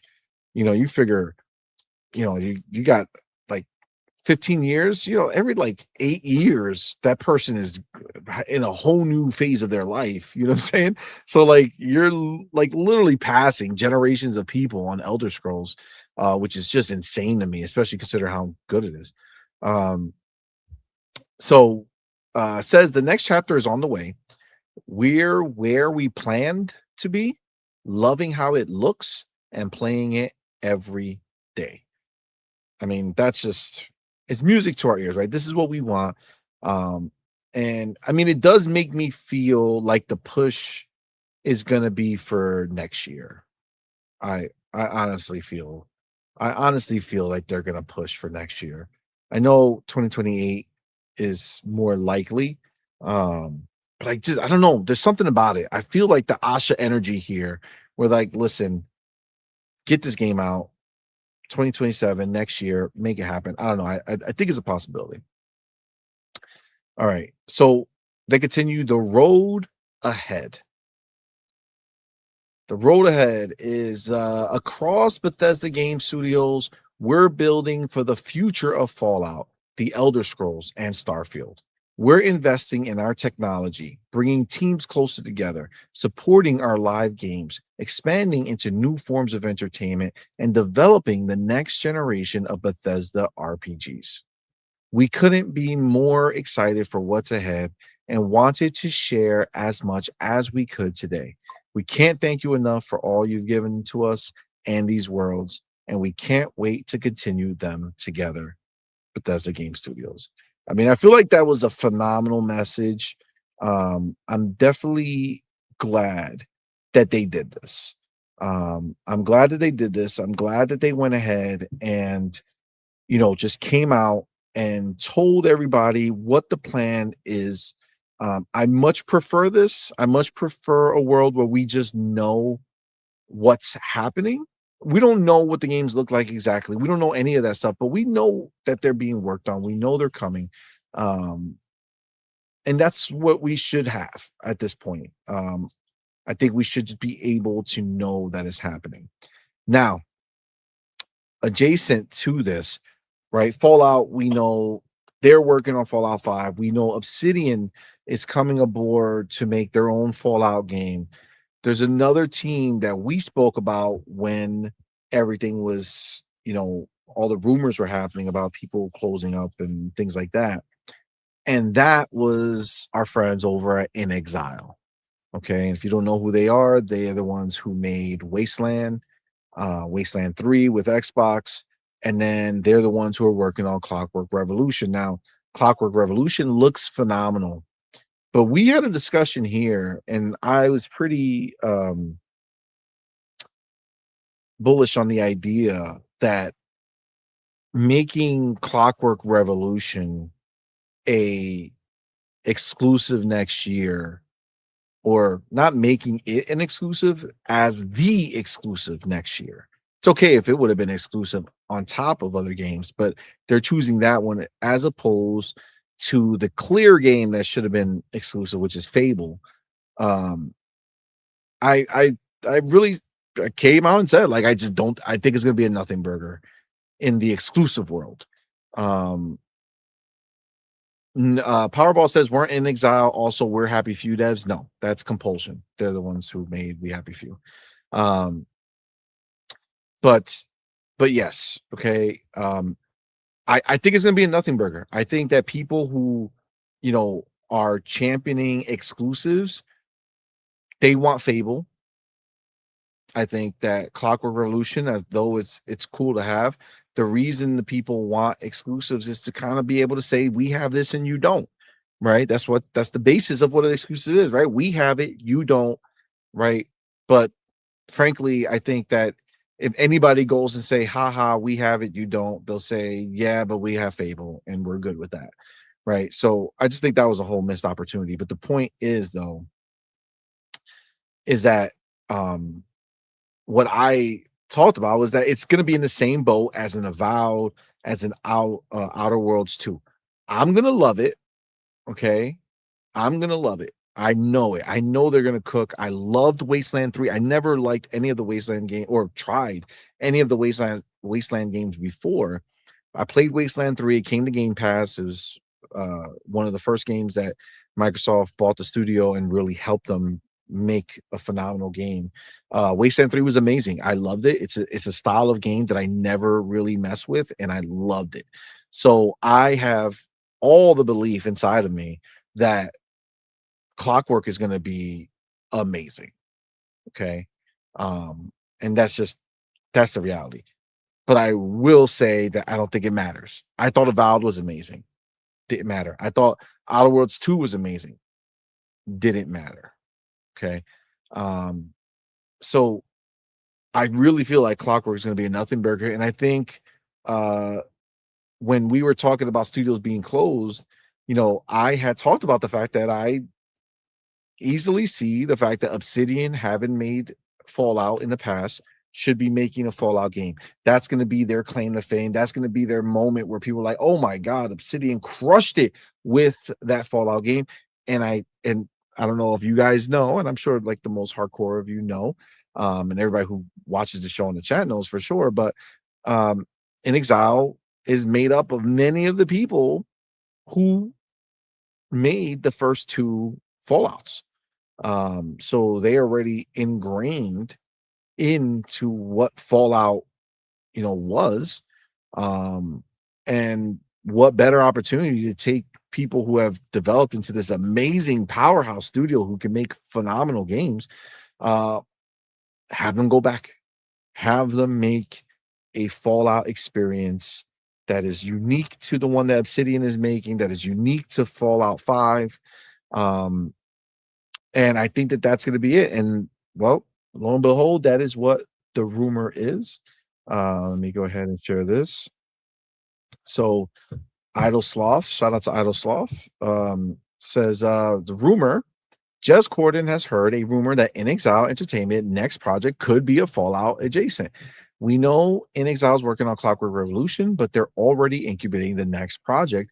I've heard some interesting rumors that could be potentially Fallout adjacent as well from InExile. Again, very early days yet, so again, take that with a huge grain of salt. And of course, we know that's a rumor, but I could tell you that if I'm Asha and I'm saying, hey, I want more games in the Fallout universe.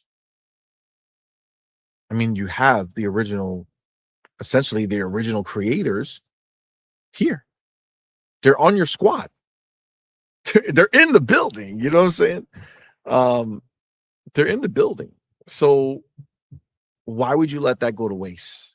You know what I'm saying? Like, why would you not just go ahead and put them in the driver's seat of their own Fallout game? I just think that makes sense. And it falls right in line with everything we're already talking about.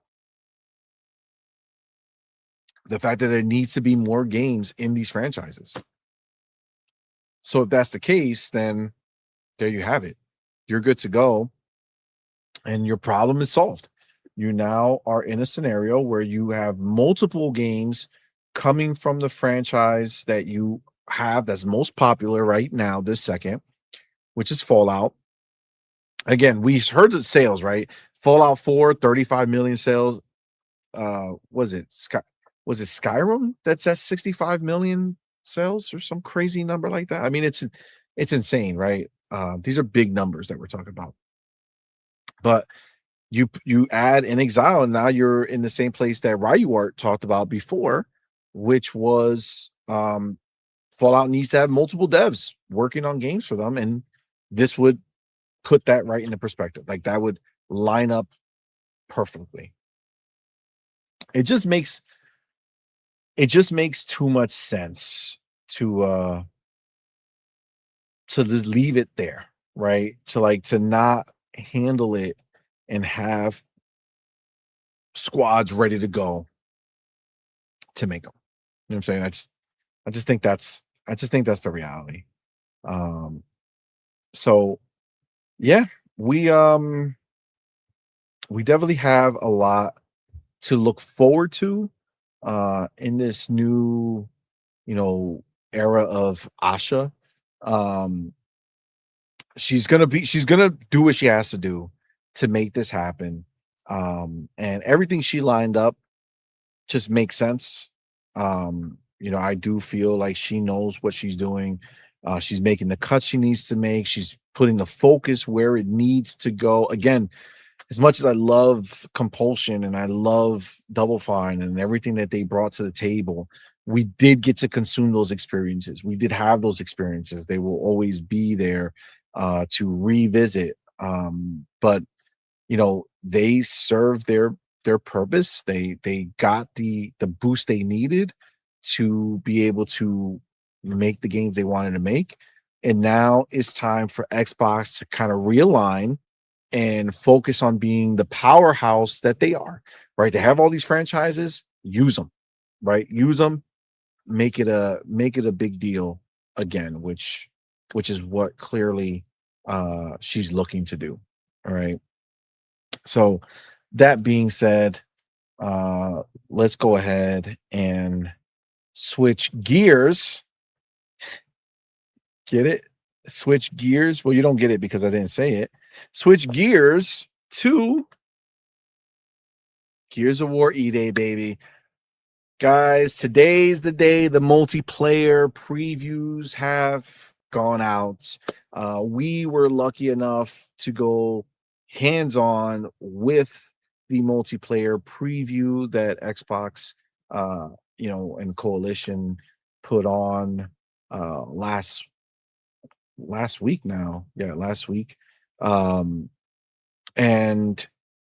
guys, it was glorious. It was glorious. It felt good, looks amazing.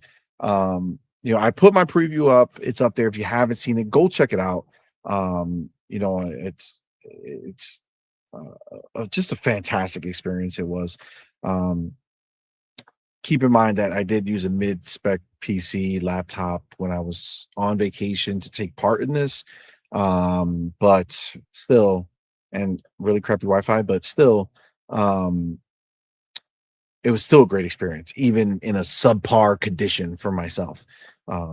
Knowing that I have the 4090s here and the Xbox is here and all that stuff. So yeah, needless to say, E-Day is upon us. It is coming. Multiplayer is fantastic. And there is some information that Gears, Coalition dropped about it. All the previews are very, very positive. I don't think I saw like a negative preview from anyone.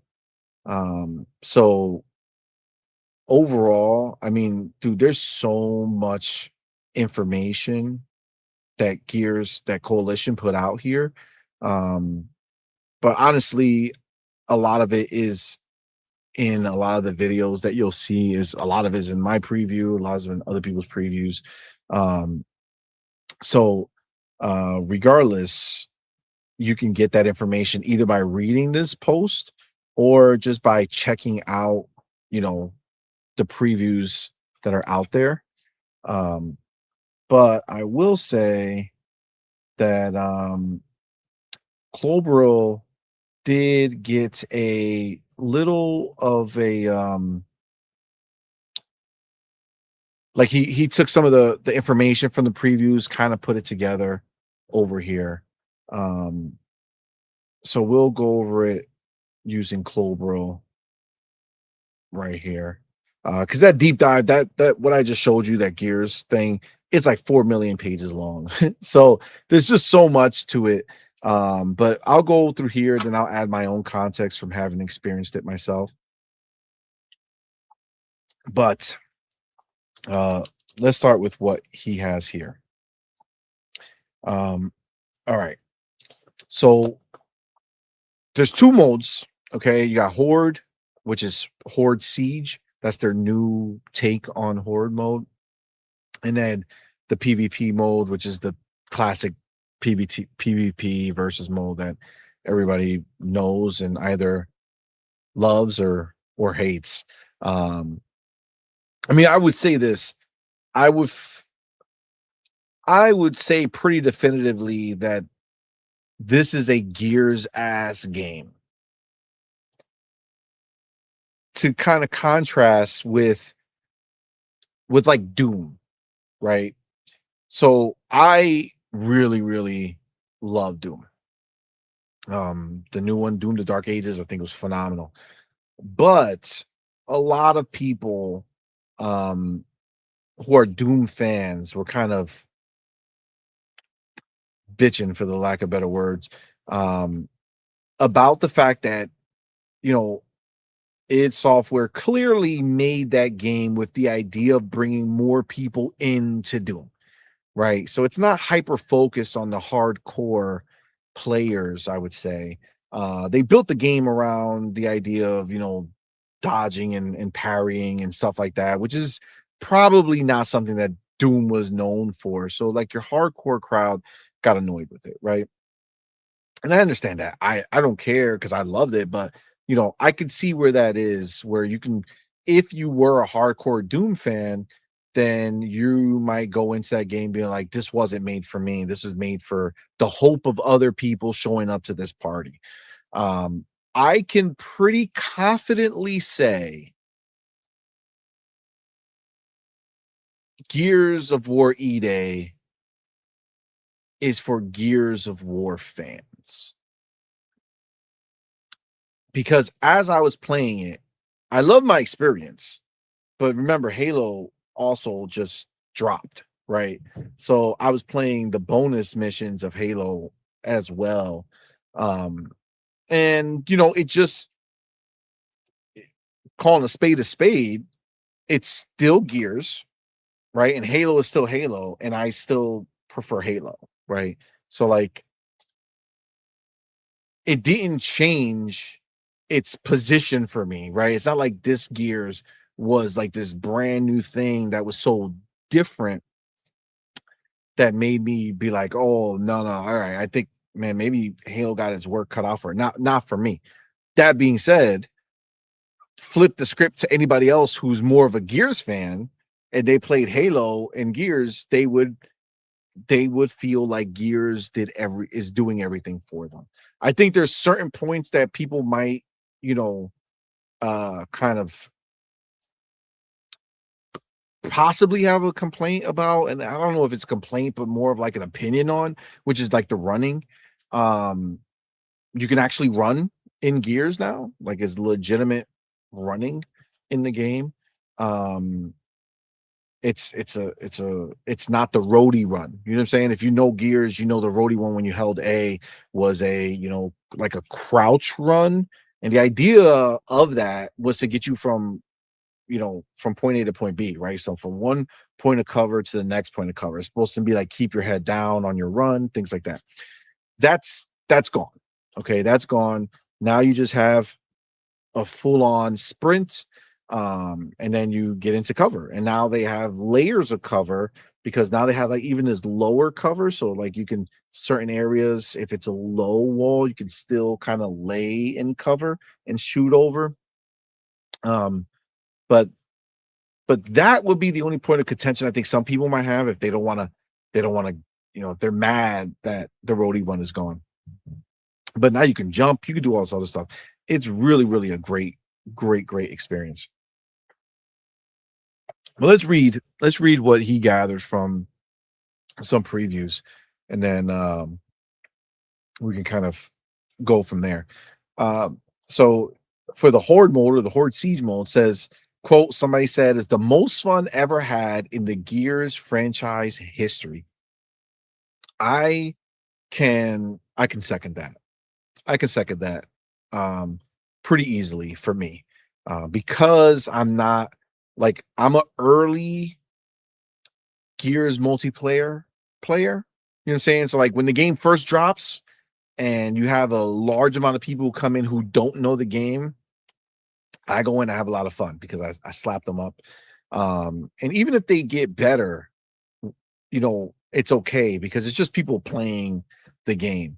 What I can't do is that's when I bow out, is when every match I go into, you get the hyper elite people, the wall bouncers.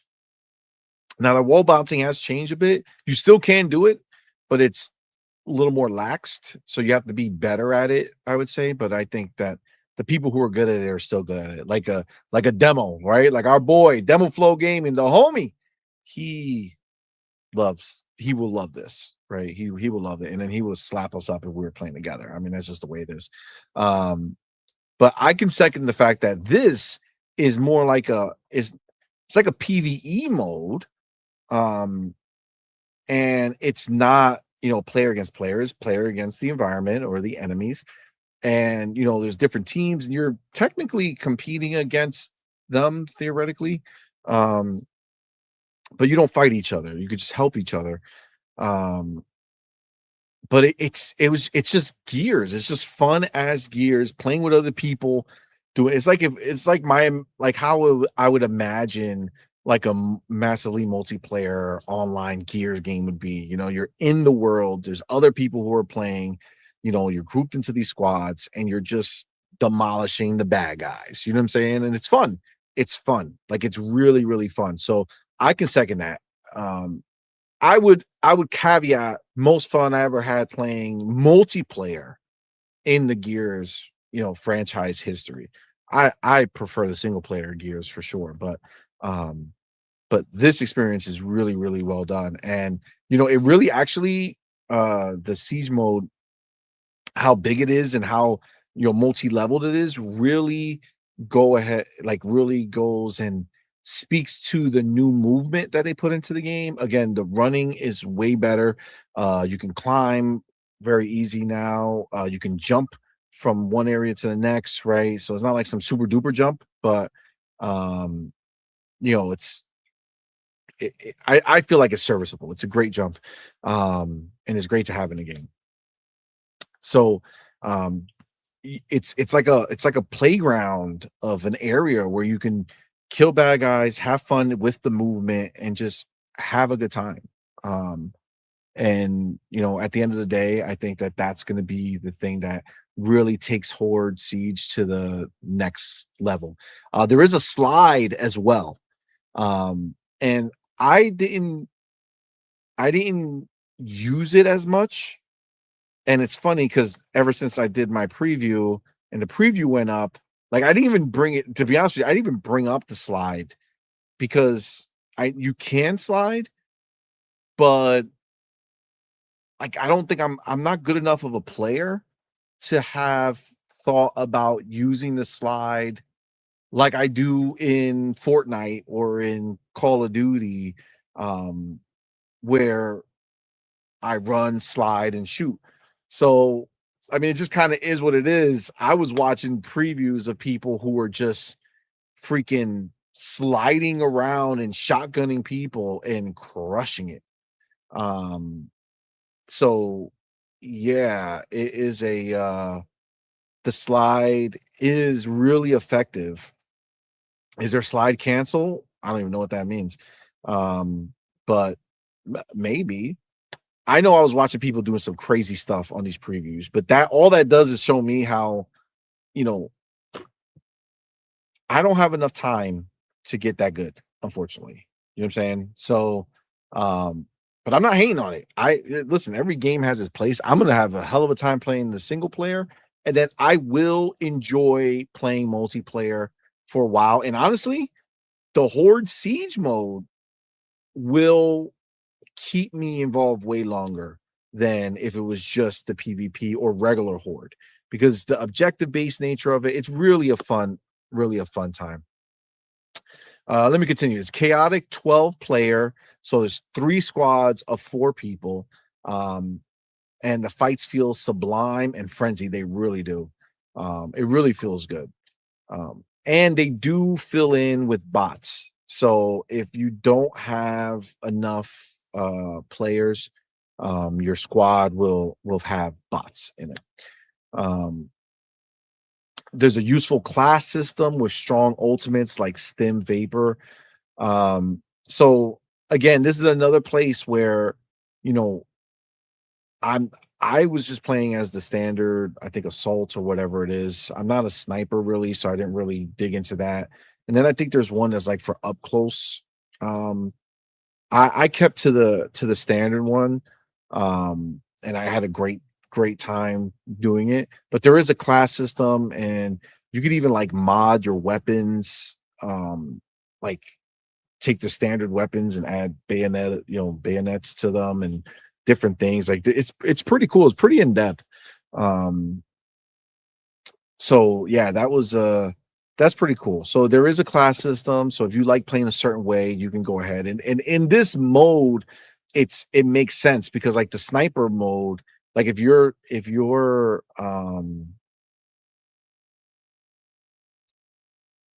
good at sniping, picking the sniper would make sense. You know what I'm saying? And in this mode, you have those long range areas where you can be far away and still help, you know, with the sniping of the bad guy. So yeah, I think that's a great thing that they use there. Dynamic objectives, defense, and extraction, like Helldivers. Yeah, so basically, like the different squads have their own objectives. And with that, you're kind of playing in different areas and you're working your way, but you can come across people, or you could just wander off. Like if you don't want to do with what you're doing on your objectives, you can go find the other players. They're on the map and you can go over there and purposefully just go to help them or whatever it is. Like maybe if you're a high level player, if you've done it so many times, you just want to go help these other teams, you can do that. I did have a bug, and it just happened one time where I think we might have had the same objective.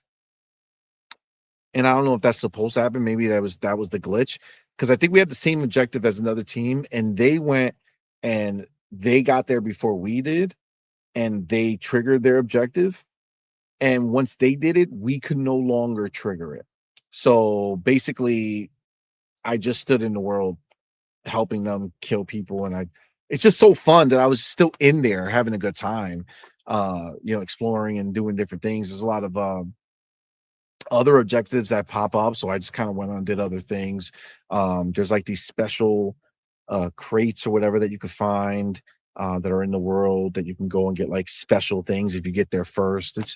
There's a lot to it, but that was the one time that there was a little glitch. But of course, this is literally a preview event, right? It's a beta. It's before the game comes out. That stuff will all be ironed out. But it was really, really fun. Says brutal cinematic combat with spectacular boss encounters.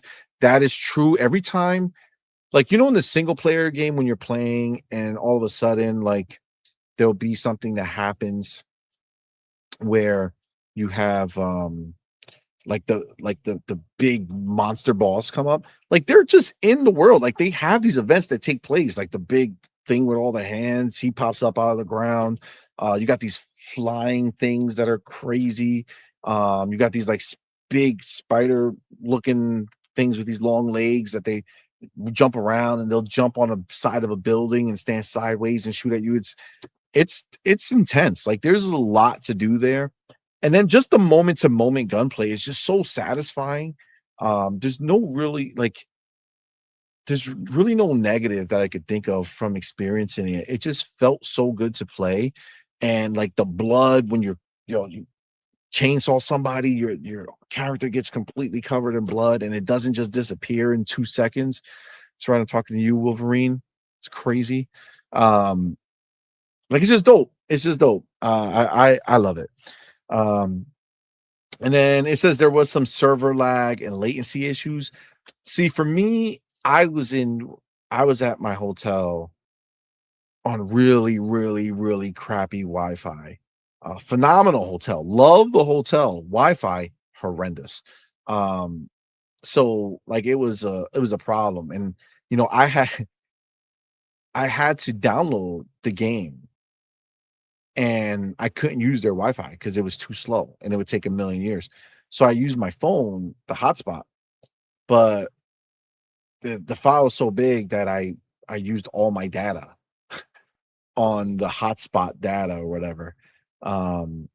So it made it unusable to play the game through my hotspot. So I had to go back to their Wi-Fi. So it was pretty crap. But for me, I didn't feel like there was some little hitches here and there as far as like the latency or the lag is concerned, but I just assumed it was my Wi-Fi, and it was so minimal that I didn't make a big deal about it at all because it really didn't feel like much of anything. I just assumed the hitches were on my side because of the Wi-Fi. But honestly, it was so negligible. Like it wasn't a big deal. And then moving over to PvP versus, you have it's faster, cleaner, slicker movement with new sprint and jump. Facts. Classic old school 4v4 arena feel with power weapon pickups. Classic Gears of War PvP gameplay. Agreed. It also has when you're playing on PvP, there's no, like, everybody has the same equipment. So you start with the same weapons. Whereas on the Horde mode, obviously you're not facing each other, so it doesn't matter, and you can kind of do the mods and all that stuff. There's no mods or anything like that in the PvP. You just got to go find the weapons that you want on the map. Nasher dominates. It is a beast as always. Nothing has changed there. You shoot people from afar with your regular gun. As soon as you hear any footsteps around you, you switch to your Nasher. You know what I'm saying? Like, in my mind, I don't know if that's how you actually do it, but I feel like everybody who's playing is using their Nasher. So yes, that's there. Wall bouncing reduced, more predictable. You got strong visuals and reactive, bass heavy audio impress. Yeah, I mean, the audio was really good. And again, mind you, I'm playing off of a kind of mid-tier laptop. So it's not like I had this amazing audio ability, or I didn't have my headsets or anything with me. So I was just using that, and it sounded really good off of crap laptop audio. So and graphically, same thing. I think it looked phenomenal for having to dial down the settings a bit. And I think to its credit, even dialed down, it looked pretty good to me. Like I thought it looked good. I just couldn't, like, I read this, I'm like, son of a bitch. It says incredibly smooth aiming, movement, and gunplay on Xbox Series X, because you could do 120 FPS. I could not do 120 FPS on my crappy, mid-tier laptop that we had with us. So I could only imagine how good it felt at 120 FPS. I also could imagine that the people who were killing me were doing it like that. You know what I'm saying? So listen, if you died by my hands, just know that I was using subpar equipment. Okay.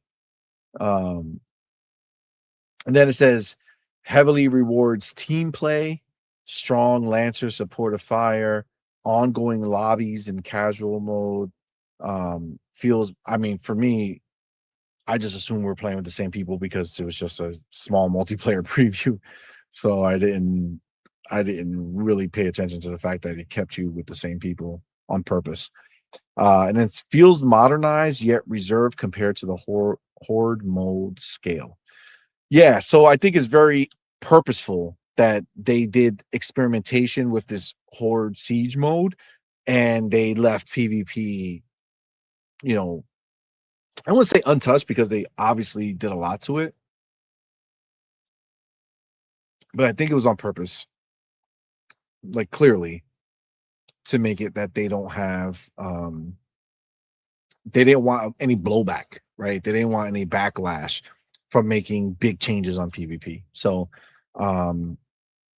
I think they nailed it. I think they nailed it. I don't think there's any other way to look at that. I think they nailed it. I think that at the end of the day, I think Gears is going to be, I mean, I'm seeing it right here, but Boss Bronze nails it. He says E-Day will be an instant classic. I don't disagree. I don't disagree. I think it's their game to lose now, because frankly, multiplayer is that's where the heart and soul of Gears is, right? Like, if we're going to call a spade, the people who love Gears, and I think I can say, if you don't agree with me, you could let me know in the chat. But I think the people that love Gears are the people who love Gears multiplayer. Because I really enjoy, like, I love the Gears single player, but it doesn't compare to Halo for me. People who are like the gearheads with the tats and the live and die Gears type joint, it's for the multiplayer. I would venture to say, and maybe that's a reach, I don't know, but I think that's probably not. I think that's pretty reasonable to think that the people who are really obsessed with Gears are obsessed with it because of the multiplayer, and the PvP is where it's at, and you can't mess that up. But I feel like they didn't. I think everybody across the board pretty unanimously have been positive on Gears. Well deserved. It was phenomenal. I cannot wait to get my hands on the single player game, but the multiplayer was so good. Like, if you had any doubts that the Gears multiplayer would still be amazing for the people who find it amazing, I think that fear could be put to rest. I think the game nailed multiplayer, and there's more to it. Like, there's other modes that we didn't get to experience. There's the King of the Hill type mode that they did, which is really, really fun. But overall, I think they nailed it.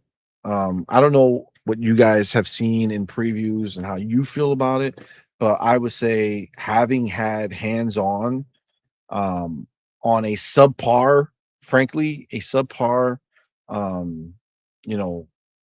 laptop, not a super high-end laptop. I didn't bring my MacBook Pro or anything like that. The fact that it ran so well, looked so good, felt so good, it's a W. It's a W. And I think, like you said, Boss Bronze, I think it'll be a classic. I think the people who love Gears are gonna put this up on a pedestal. I think they're going to love it. Now they still have to land the plane. You know what I'm saying? They still have to land the plane. They still have to get the single player out, and that's going to be the question for some people, because, like, how's the story going to be? Is it going to be well done? It looks beautiful. We've seen a lot of it. But is that what's going to happen there? That we don't know quite yet. But I will say that you don't have to wait too long to get your hands on a multiplayer, because they are going to be doing an open beta. I'm pretty sure it's in August, if I'm not sure. So it's like right around the corner. And you guys are going to be able to get your hands on it as well.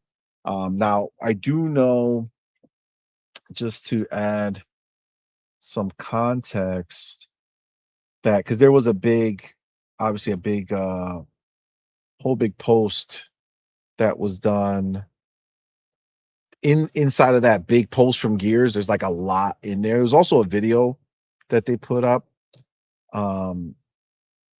But if we go ahead, and there was a quote that that I think a lot of people are, where is it? Oh, did I not bookmark it? Okay, maybe I didn't. All right, but one of the quotes from the video is that they're not going to have Battle Pass. They're not going to have anything like that. That they're going to be filling the game constantly with new. They're going to be doing, like, I guess, seasons or updates, but they're not going to be. It's not going to be a Battle Pass. So you're just going to play the game. It's kind of old school. You're just going to play the game because you love it.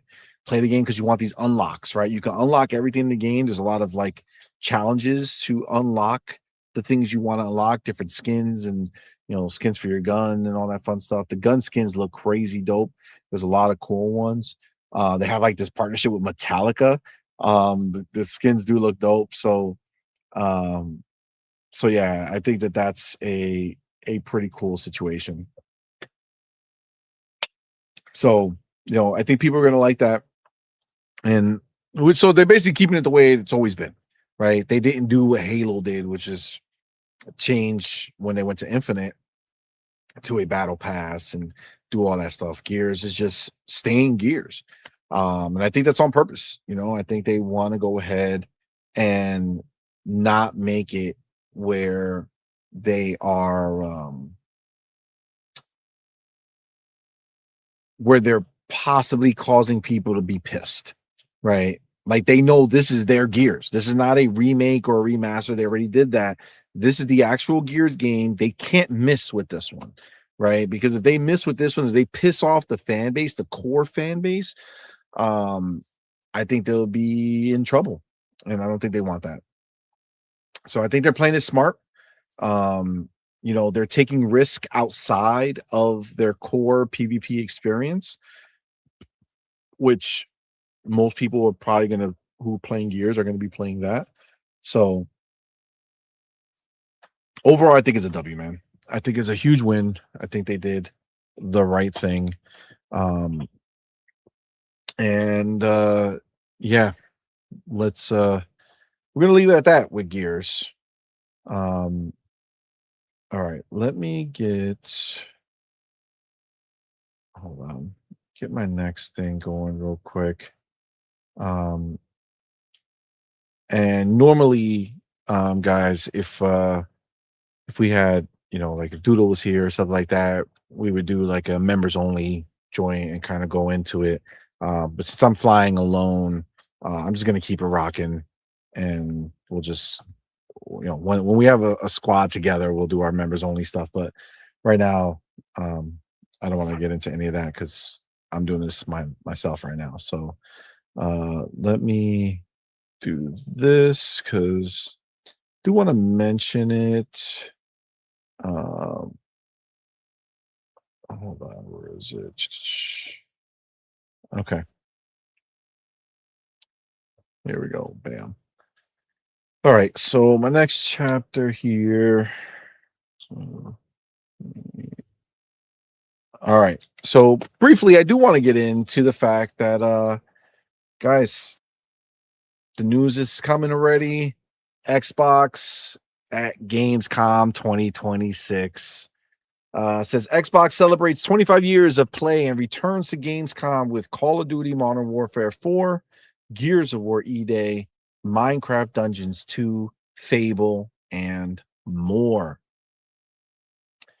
So it says, join Xbox at Gamescom 2026 as we celebrate 25 years of play.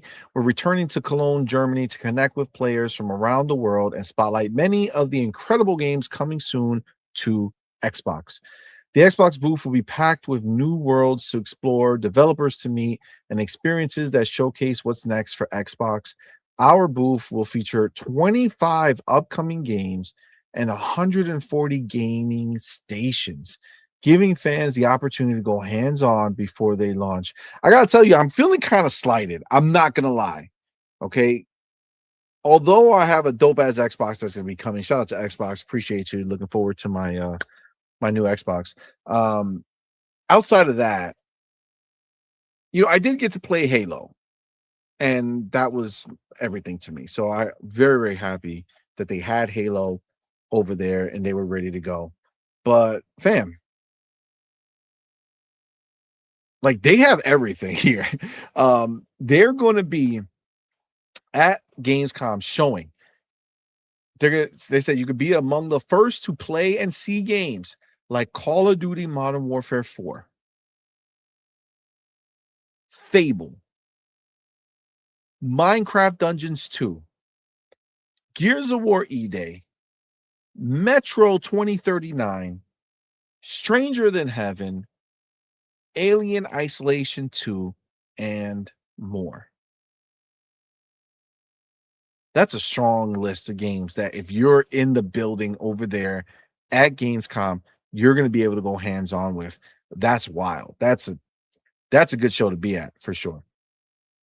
It says, as Xbox commemorates 25 years of play, Gamescom 2026 is our way to celebrate the players and communities who made those many years possible. Attendees can revisit iconic moments, games, and innovations from every generation of Xbox to interactive experiences that honor the memories, friendships, and stories created along the way.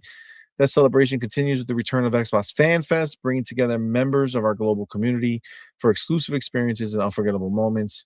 Can't join in person? We'll be streaming live on YouTube and Twitch, connecting fans around the world with developer interviews, special guests, gameplay reveals, new trailers, and more. It's all about the games. Shit, that's exactly what we want to hear, right? Like that's what this is about. It's all about the games. The biggest games of the year will be on Xbox, and many of them will be in our booth ready for you to dive into early. Call of Duty Modern Warfare 4 takes center stage. Step into franchise's signature core 6v6 multiplayer on Xbox Series X, where every match showcases the fluid movement and best-in-class ballistics that define Modern Warfare 4. Whether you're returning after the early access beta or getting your first taste of the action, this is your chance to experience the next chapter of Modern Warfare multiplayer firsthand. Oh, so the early access beta would have already happened? Is that what it is before then? Okay. Gears of War E-Day brings the first public playable hands-on experience with campaign to Gamescom, giving players an early look at the brutal origins of Locust War and the beginning of the brotherhood between Marcus Phoenix and Dominic Santiago ahead of its October 6, 2026 release. Man, that campaign, that's going to be crazy. Play Minecraft Dungeons 2 for the first time. Drop your pickaxe and grab a sword and a friend because the foes are tougher than ever, but the loot is worth the battle. Can you fight the crisis? For the first time ever, Fable will have a live demo theater presentation by Playground Games, showcasing live gameplay to the public. Okay, no hands-on.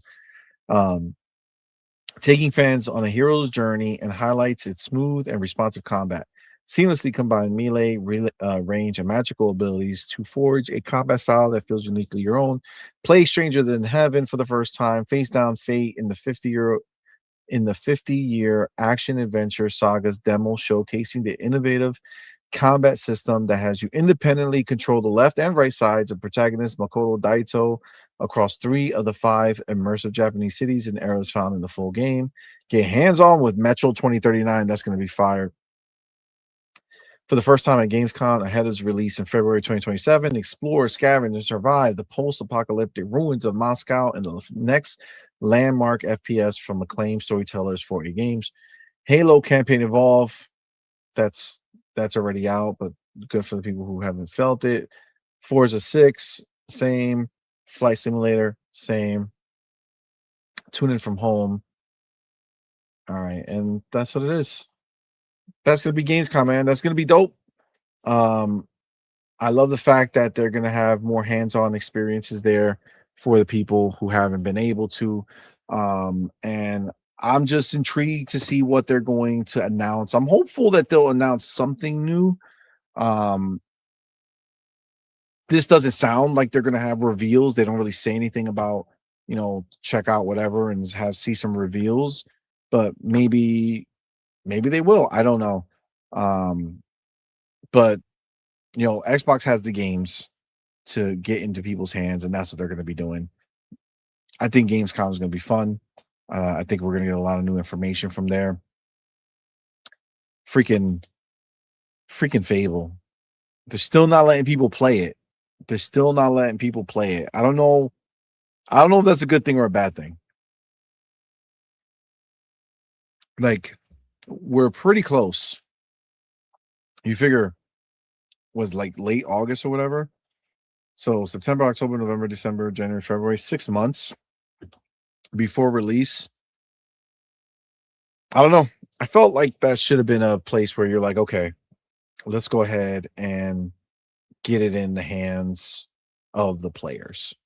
And it sounds like that's not necessarily what they're going to be doing yet. So so we'll see. We'll see what comes from it. But overall, I think this is a dope situation. Gamescom, I think it's going to be a fun time. And I'm looking forward to opening night live. I know Jeff puts on this show. Hoping that there's going to be a lot of cool new reveals. And I would like to see, something from Xbox. Maybe not something major from them, but at least some first, like, day-and-day Game Pass deals. You know what I'm saying? I would love to see some of that show up. But overall, I think it's going to be great. Boss Braun says, patience is a virtue, CMoney. That's true. I don't know what it is, man. Fable, I'm so intrigued by it. I think it looks so gorgeous. Like, I really can't wait to be in that world. There's so many crazy good experiences taking place right now in gaming that's really difficult, man. Like, with time, there's so much out there that's available to you to play right now that is just so good that we don't have the time. Like, I don't have the time to play it all in a meaningful capacity. And it's like, there's just more coming. Like, there's just more and more coming. Like, right now, Halo is my, the game that I can't wait to just keep playing through. Obviously we were planning to have our show, but the thing happened, so it kind of messed up our plans. So I am holding off on. I want to do the next stream when we doing it live. I want to play that next chapter of Halo there on PC ultimate settings, all the works. So I do want to stream it. So I'm waiting till then, and then once I do that stream, then I'll be, free to play it as I would like. So yeah, that's Gamescom, and we're gonna hop into the last chapter here. Just gonna do this. All right, so the last chapter is this beauty here. Anonymous posted, PlayStation players just called for a global PlayStation blackout from August 23rd to the 30th. That's right. PlayStation players are annoyed. They're sick of PlayStation and their BS, and they're trying to make this a movement. Let's read it. Okay, let's read it. It says, for several years now, Sony Interactive Entertainment has continued to grow further apart from its fan base, whether it's closing beloved studios like Bluepoint, pursuing a misguided live service strategy, canceling fan events, leaving PlayStation VR 2 to die, or being completely out of touch with the franchises players want to see return. PlayStation has never felt more disconnected from its community. I didn't even know they had a community, bro. I thought they were just a bunch of like nomads. You know what I'm saying? Like they're just people who bought PlayStations and are just individuals who happen to own the same thing. I never saw PlayStation as a community. I know there are some channels that exist that try to create that, but I don't think that it exists as an entire entity. You know what I'm saying? I don't think there's a community of plays. They broke it up. Like the fact that they don't even care to talk to the community, to do anything. I don't think PlayStation sees themselves as having a real community. I think they just have a bunch of people who buy the box, which is fair, I think, because they are mostly casual, and you know, casuals are not part of a community, right? They're just buying games and playing them. They're not on these socials, you know, caring about this stuff. So yeah, I don't know. But I guess the people who did feel like they were part of the community feel like PlayStation doesn't want to be a part of it. Here is the straw that broke the camel's back. Ending physical disc in 2028 feels like the last straw. We understand there is only so much SIE can control, but with the decisions that are within its control, the company continues to mismanage the strong position it inherited from the PlayStation 4 era. There are so many issues with PlayStation right now that bringing back physical games would only be meeting players halfway. There is still much more SIE can do. We miss Twisted Metal, SOCOM, Sly Cooper, and Resistance. We miss PlayStation Experience. We miss Japan Studio. With that, we are calling on PlayStation players to participate in an economic and gameplay blackout from Sunday, August 23rd at 7 p.m. local time to Sunday, August 30th at 7 p.m. local time. Players can participate by turning off their consoles or logging out for 7 days. We feel that this period gives publishers and developers minimal impact while still giving players a voice.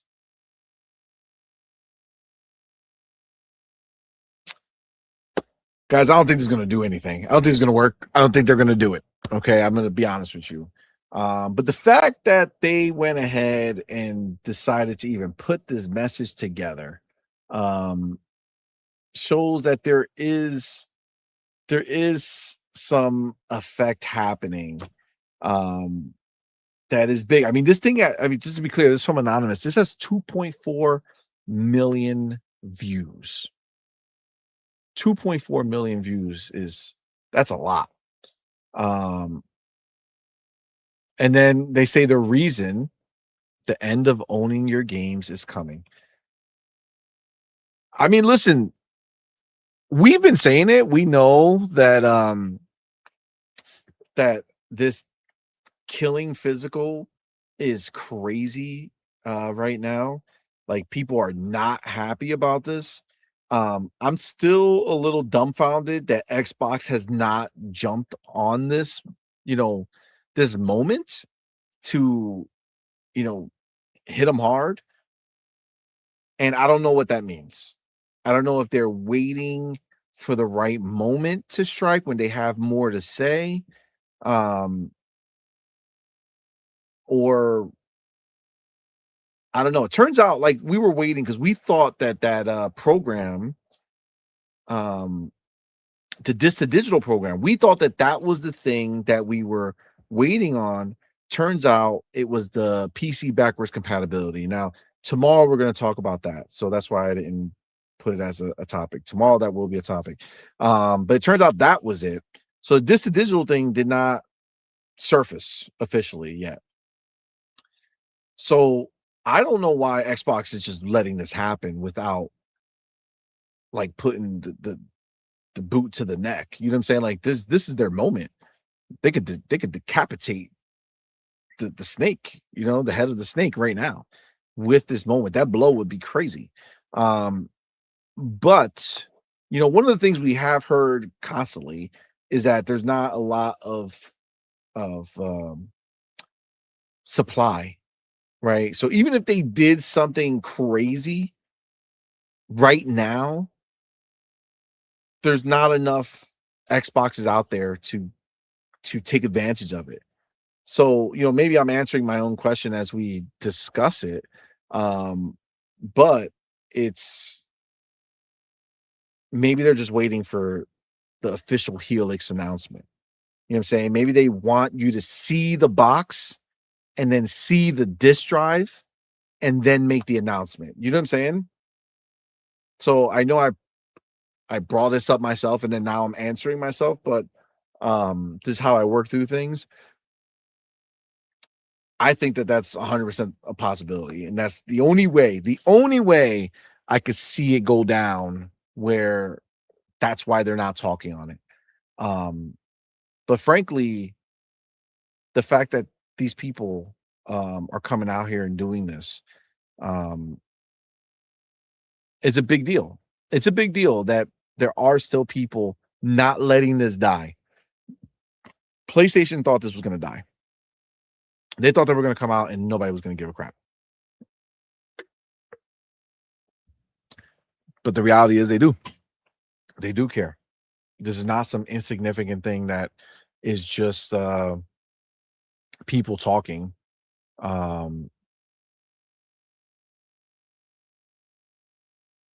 the end of the day, this is going to ultimately be a nothing burger, right? Like, again, they're saying this stuff.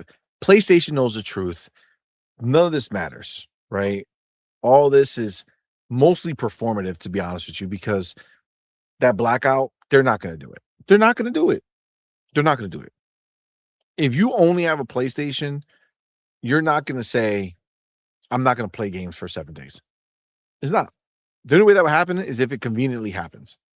All right. I don't think anybody's going to do it. I think this guy, Anonymous, is not going to do it. All right. Why? How do you know? How do you know? Who's going to, I mean, I guess maybe your friends list will call you out, right? If you have a friends list and you say you're going to do the Blackout and then people are like, oh, you're playing right now. Maybe that would be it. Maybe that's it. Maybe there is some accountability that could be had. I just doubt it. I heavily doubt it. And even if they do it, what are they going to do? Go right back to playing? Go right back to buying the games? Like, you think PlayStation gives a crap about 1 week from a small group of you? Come on, man. That's crazy. Like, only first of all, the max amount of people who could take place, okay?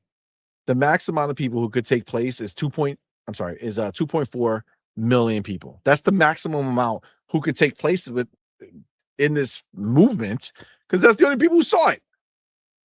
So outside of these people, no one else is going to see this.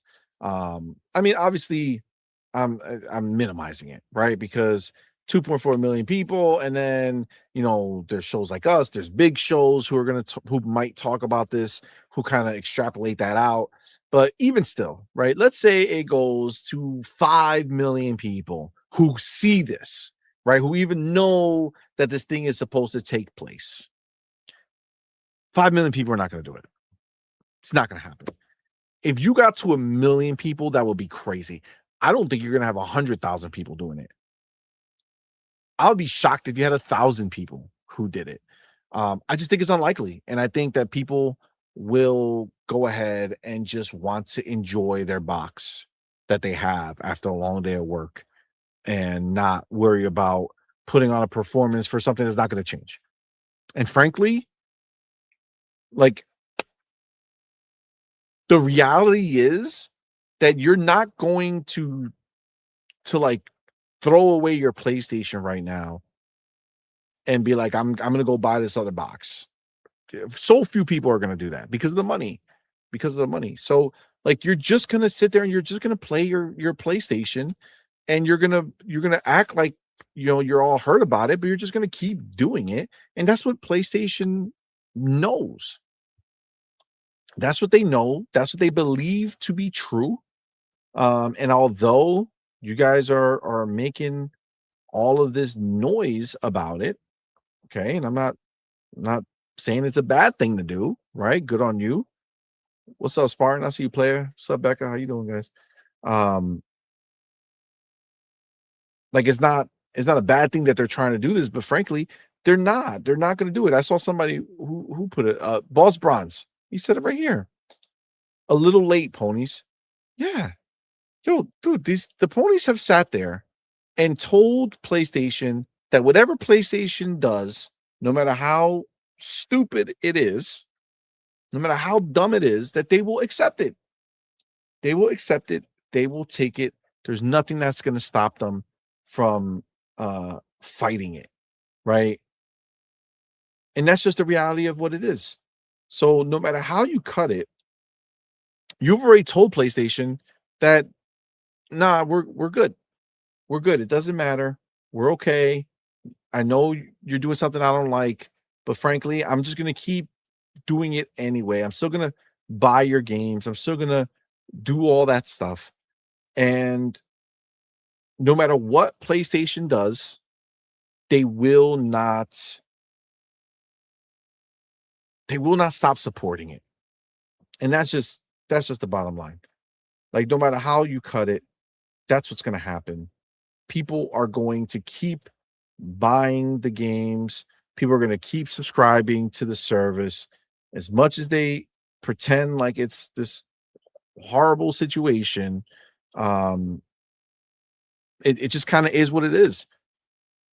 And again, like, PlayStation as an entity, they are, I don't know if you guys heard, but let me bring this up over here. Look at this. Sony imposes strict social media guidelines amid disc backlash. They are not telling their people, like, hey, let's ride this out because we're going to go ahead and, you know, we might walk this back, so don't talk about it. Don't make anything firm. No, that's not what they're saying. They are saying, like, yo, be quiet. Let's read this real quick so we can see how PlayStation is handling their employees when it comes to dealing with this topic on social media. Former Sony Santa Monica employee Alana Pierce says Sony has enforced its strictest social media rules after the controversial decision to stop producing physical game discs beginning in 2028. News of Sony's decision thrust the physical media debate back into the spotlight, and attention on the situation hasn't waned since. Sony has continued to post on social media, but hasn't directly addressed the elephant in the room. Remember, they waited like 9 days before they did that. And then now they just post, but they just ignore all this. And every post that they have, bro, people are losing their shit. Now, Pierce, who also served as a writer on the upcoming God of War Lafe title, is sharing what she's heard about the social media guidelines Sony put forth in the wake of the announcement. Alana Pierce addressed the situation in a recent YouTube video, revealing that Sony was aware of how upset people would be by the news, and that those within the company's first-party development studios have shared that Sony put forth strict social media guidelines for this issue.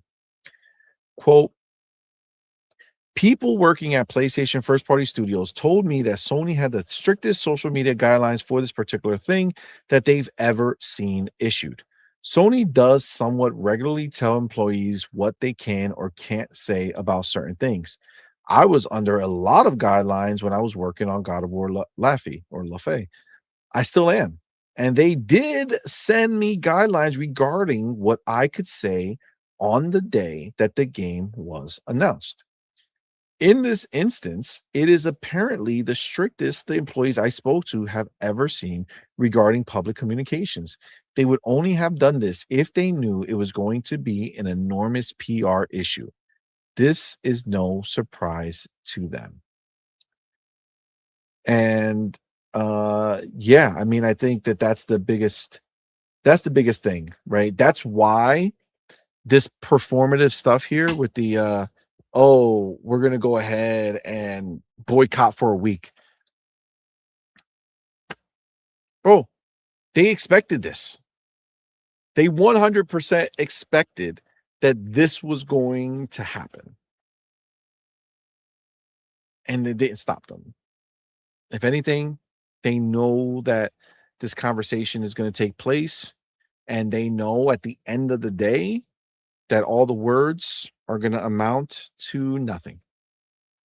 They know that they're going to go ahead and they're going to keep on spending money on the PlayStation ecosystem.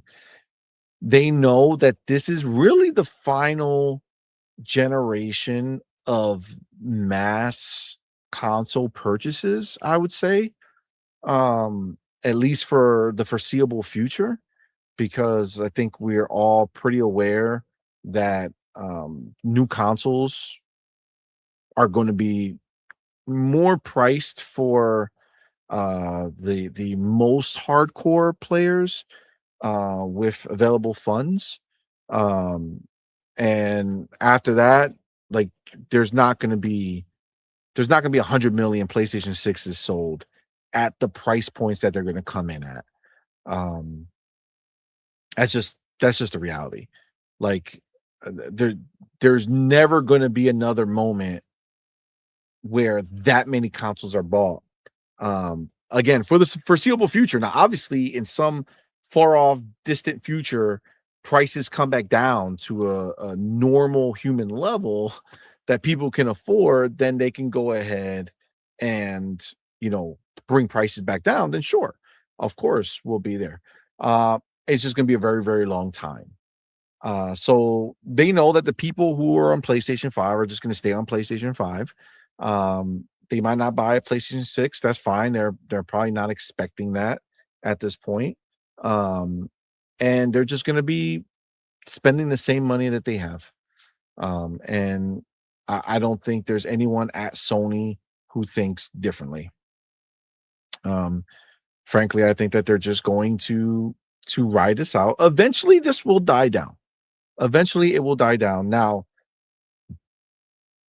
the big question is not whether people will spend less money with PlayStation who already have them, and it's more about the PlayStation 4 and Xbox One people, right? It's more about, maybe the Switch people, right? Who are not already ingrained in these ecosystems, of the current generation. And if Xbox comes out and says, hey, we're introducing our new Helix, they turn the picture and boom, there's a disc drive. Physical games are here to stay. Does that create a scenario where you get those people looking to upgrade from the previous generation to go over to Xbox? I mean, I feel like that's the most powerful place that Xbox can make a dent. If they can offer something that PlayStation 100% is not offering, which is going to be physical disc. If Xbox can not only provide a physical disc in the Helix, but also confirm that physical discs are not leaving the Series X generation. If they can do that, that more than any game or any exclusive would be something that makes people say, man, I think I should probably go get an Xbox. Frankly, I think that that's probably the real chance that they have. But Xbox has to capitalize on it. That's just what it is. The ponies are not gonna change anything as far as where they eat now, right? The ponies are the ponies. They're gonna stay ponies. and they're going to go ahead and just suck on the teat of PlayStation for as long as the teat is there to be sucked on. As far as like the other people who are not ponies, who don't identify as ponies, those are up for grabs. Those are going to be the people who are going to be able to be swayed. But PlayStation knows that this is not going to affect them in any short-term scenario. And if there is a long-term scenario that they see affecting them, I mean, I think they probably can they could probably switch it up, right? Like they could probably bring it back, right? And start selling a disk drive that plugs into a USB on the PlayStation 6. So I think in their mind, they're saying like, we can weigh it out in the future if it really becomes a real issue. I just don't think it's going to be. I don't think it's going to be an issue. I don't think it's going to be an issue for them. I think that this whole movement, this anonymous joint where they're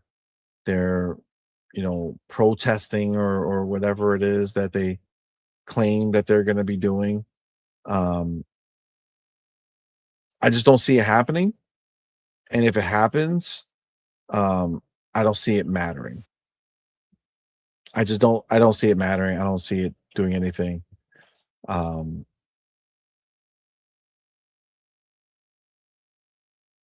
Yeah, I mean, see, you can even see it. Like it's like if this movement is happening and you already have people in the chat, like in the replies, stopping it, like saying, no, I'm like this guy, Edward Jones says, no, I'm good. I am not giving up playing my entertainment just because people want to protest. If you want to protest, go for it, but I'm going to have fun. How about no? And that's what I think most people are going to do, right? I think that's what most people are going to do. They're just going to keep doing their own thing. And that's just it, right? Like that's just the reality of what it is. Like you don't even have a whole bunch of people supporting it in here. Which that alone tells you that this is screwed. You know what I'm saying? Like I'm sorry. It just kind of is what it is. It is what it is. It's stupid. And the people who are posting things like, oh, I'm going to cancel my PlayStation Plus, for a month until the multiplayer game comes out that you need to be subscribed for, or you need your cloud saves or some shit. Like, come on, man. Like they've already shown their colors, right? And to I forget who said it. I think it was Anonymous Boss. No, not Anonymous Boss. Boss Bronze, who said it's like it's too late. You already trained PlayStation to know that you're just going to do what they want, right? Like for all intents and purposes, like Xbox at the very least, they listen, right? And they're willing to make these decisions, and they're willing to be like, okay, this is what people are saying, let's make a decision based off of this. And that's something that is very real. So Xbox fans know that there's a chance that if they cry enough about something, Xbox might move on it. And I would say that was already recently successfully done. Successful in certain ways, obviously it's going to be a whole restructuring now, but Xbox fans have already moved the needle for Xbox, right? They've already forced change upon Xbox multiple times. And I think that is something that Xbox has, trained their fans to do, right? Fans know that if they sit there and they argue about something or make it a big deal, there's a chance that it might change. PlayStation is not that type of company. They are the opposite. They have changed a few things, very small amounts, but for the most part, they just don't care. And something like this, like we know they changed their entire facility to do other things, and they already got rid of their ability to make these discs. And it's not that there's not other companies who are making them, but they're not going to want to give up profit to them, right? So the point is this is too far gone, guys, unfortunately for you. And I could appreciate the gusto here of like, hey, let's black out for a week. To do what? it's going to do nothing. After that week, you're going to go back to spending money, and you'll be back. That's not even a month. Like in that 1 month, it's only 1 out of the 4 weeks. You're going to the money you didn't spend that week, you would go and spend in the other weeks and do the same thing, right? Do the same thing. So at the end of the day, it just kind of is what it is. I don't think that this blackout or this boycott is going to mean anything. I don't think it's going to be impactful. And that's just what it is, man. That's just what it is.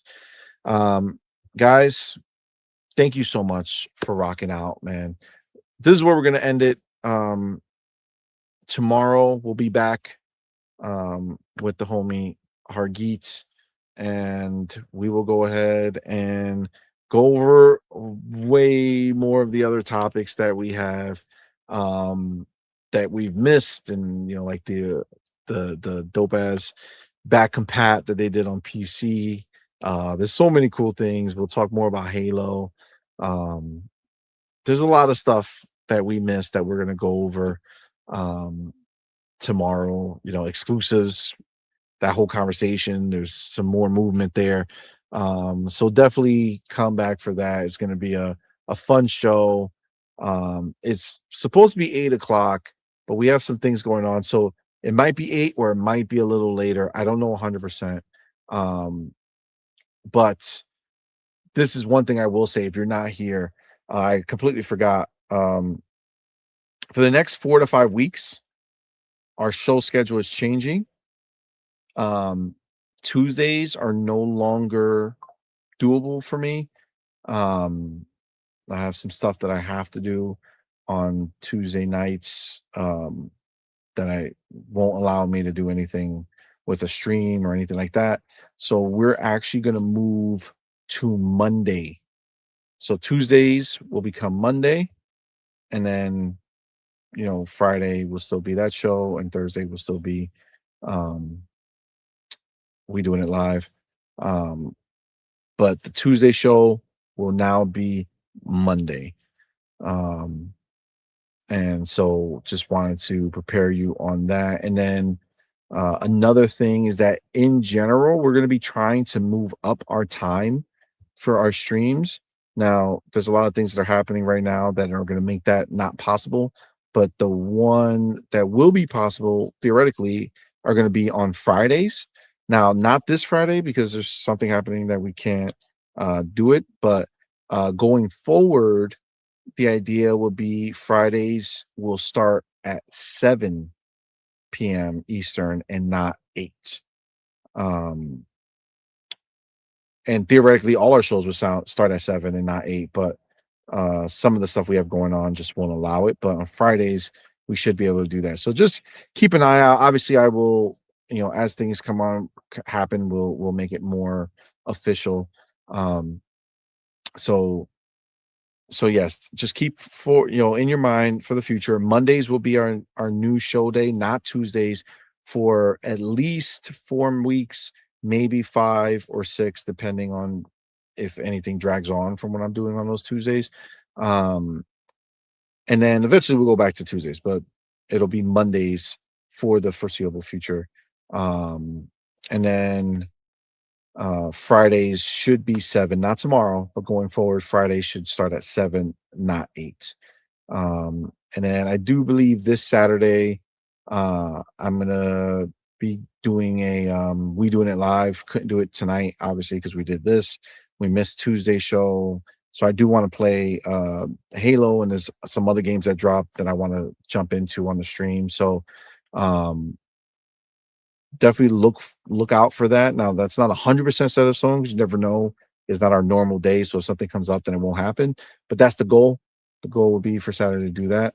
But yeah, man, outside of that, make sure that you guys come and check out our Discord. All the shows get posted there first. So definitely come check that out. Patman Jones, what's up, fam? Yeah, man, join our Discord if you haven't. Okay, so join our Discord. It's there. Come through, rock out. That's where we put all the information first. Yeah, man, tomorrow is the last day of the month. So it's the last day to try to be one of the first 3 in the chat or to get any other spot on the banner. So definitely come check it out. All right, guys, I'm gonna wrap it up. Thank you all so much for rocking out with us, man. Shout out to my beautiful Doodle, who was with us live on the stream, but you know, some pain started kicking in, and she had to go upstairs because I didn't want her to. She would have stayed, but I didn't want her to stay in the pain.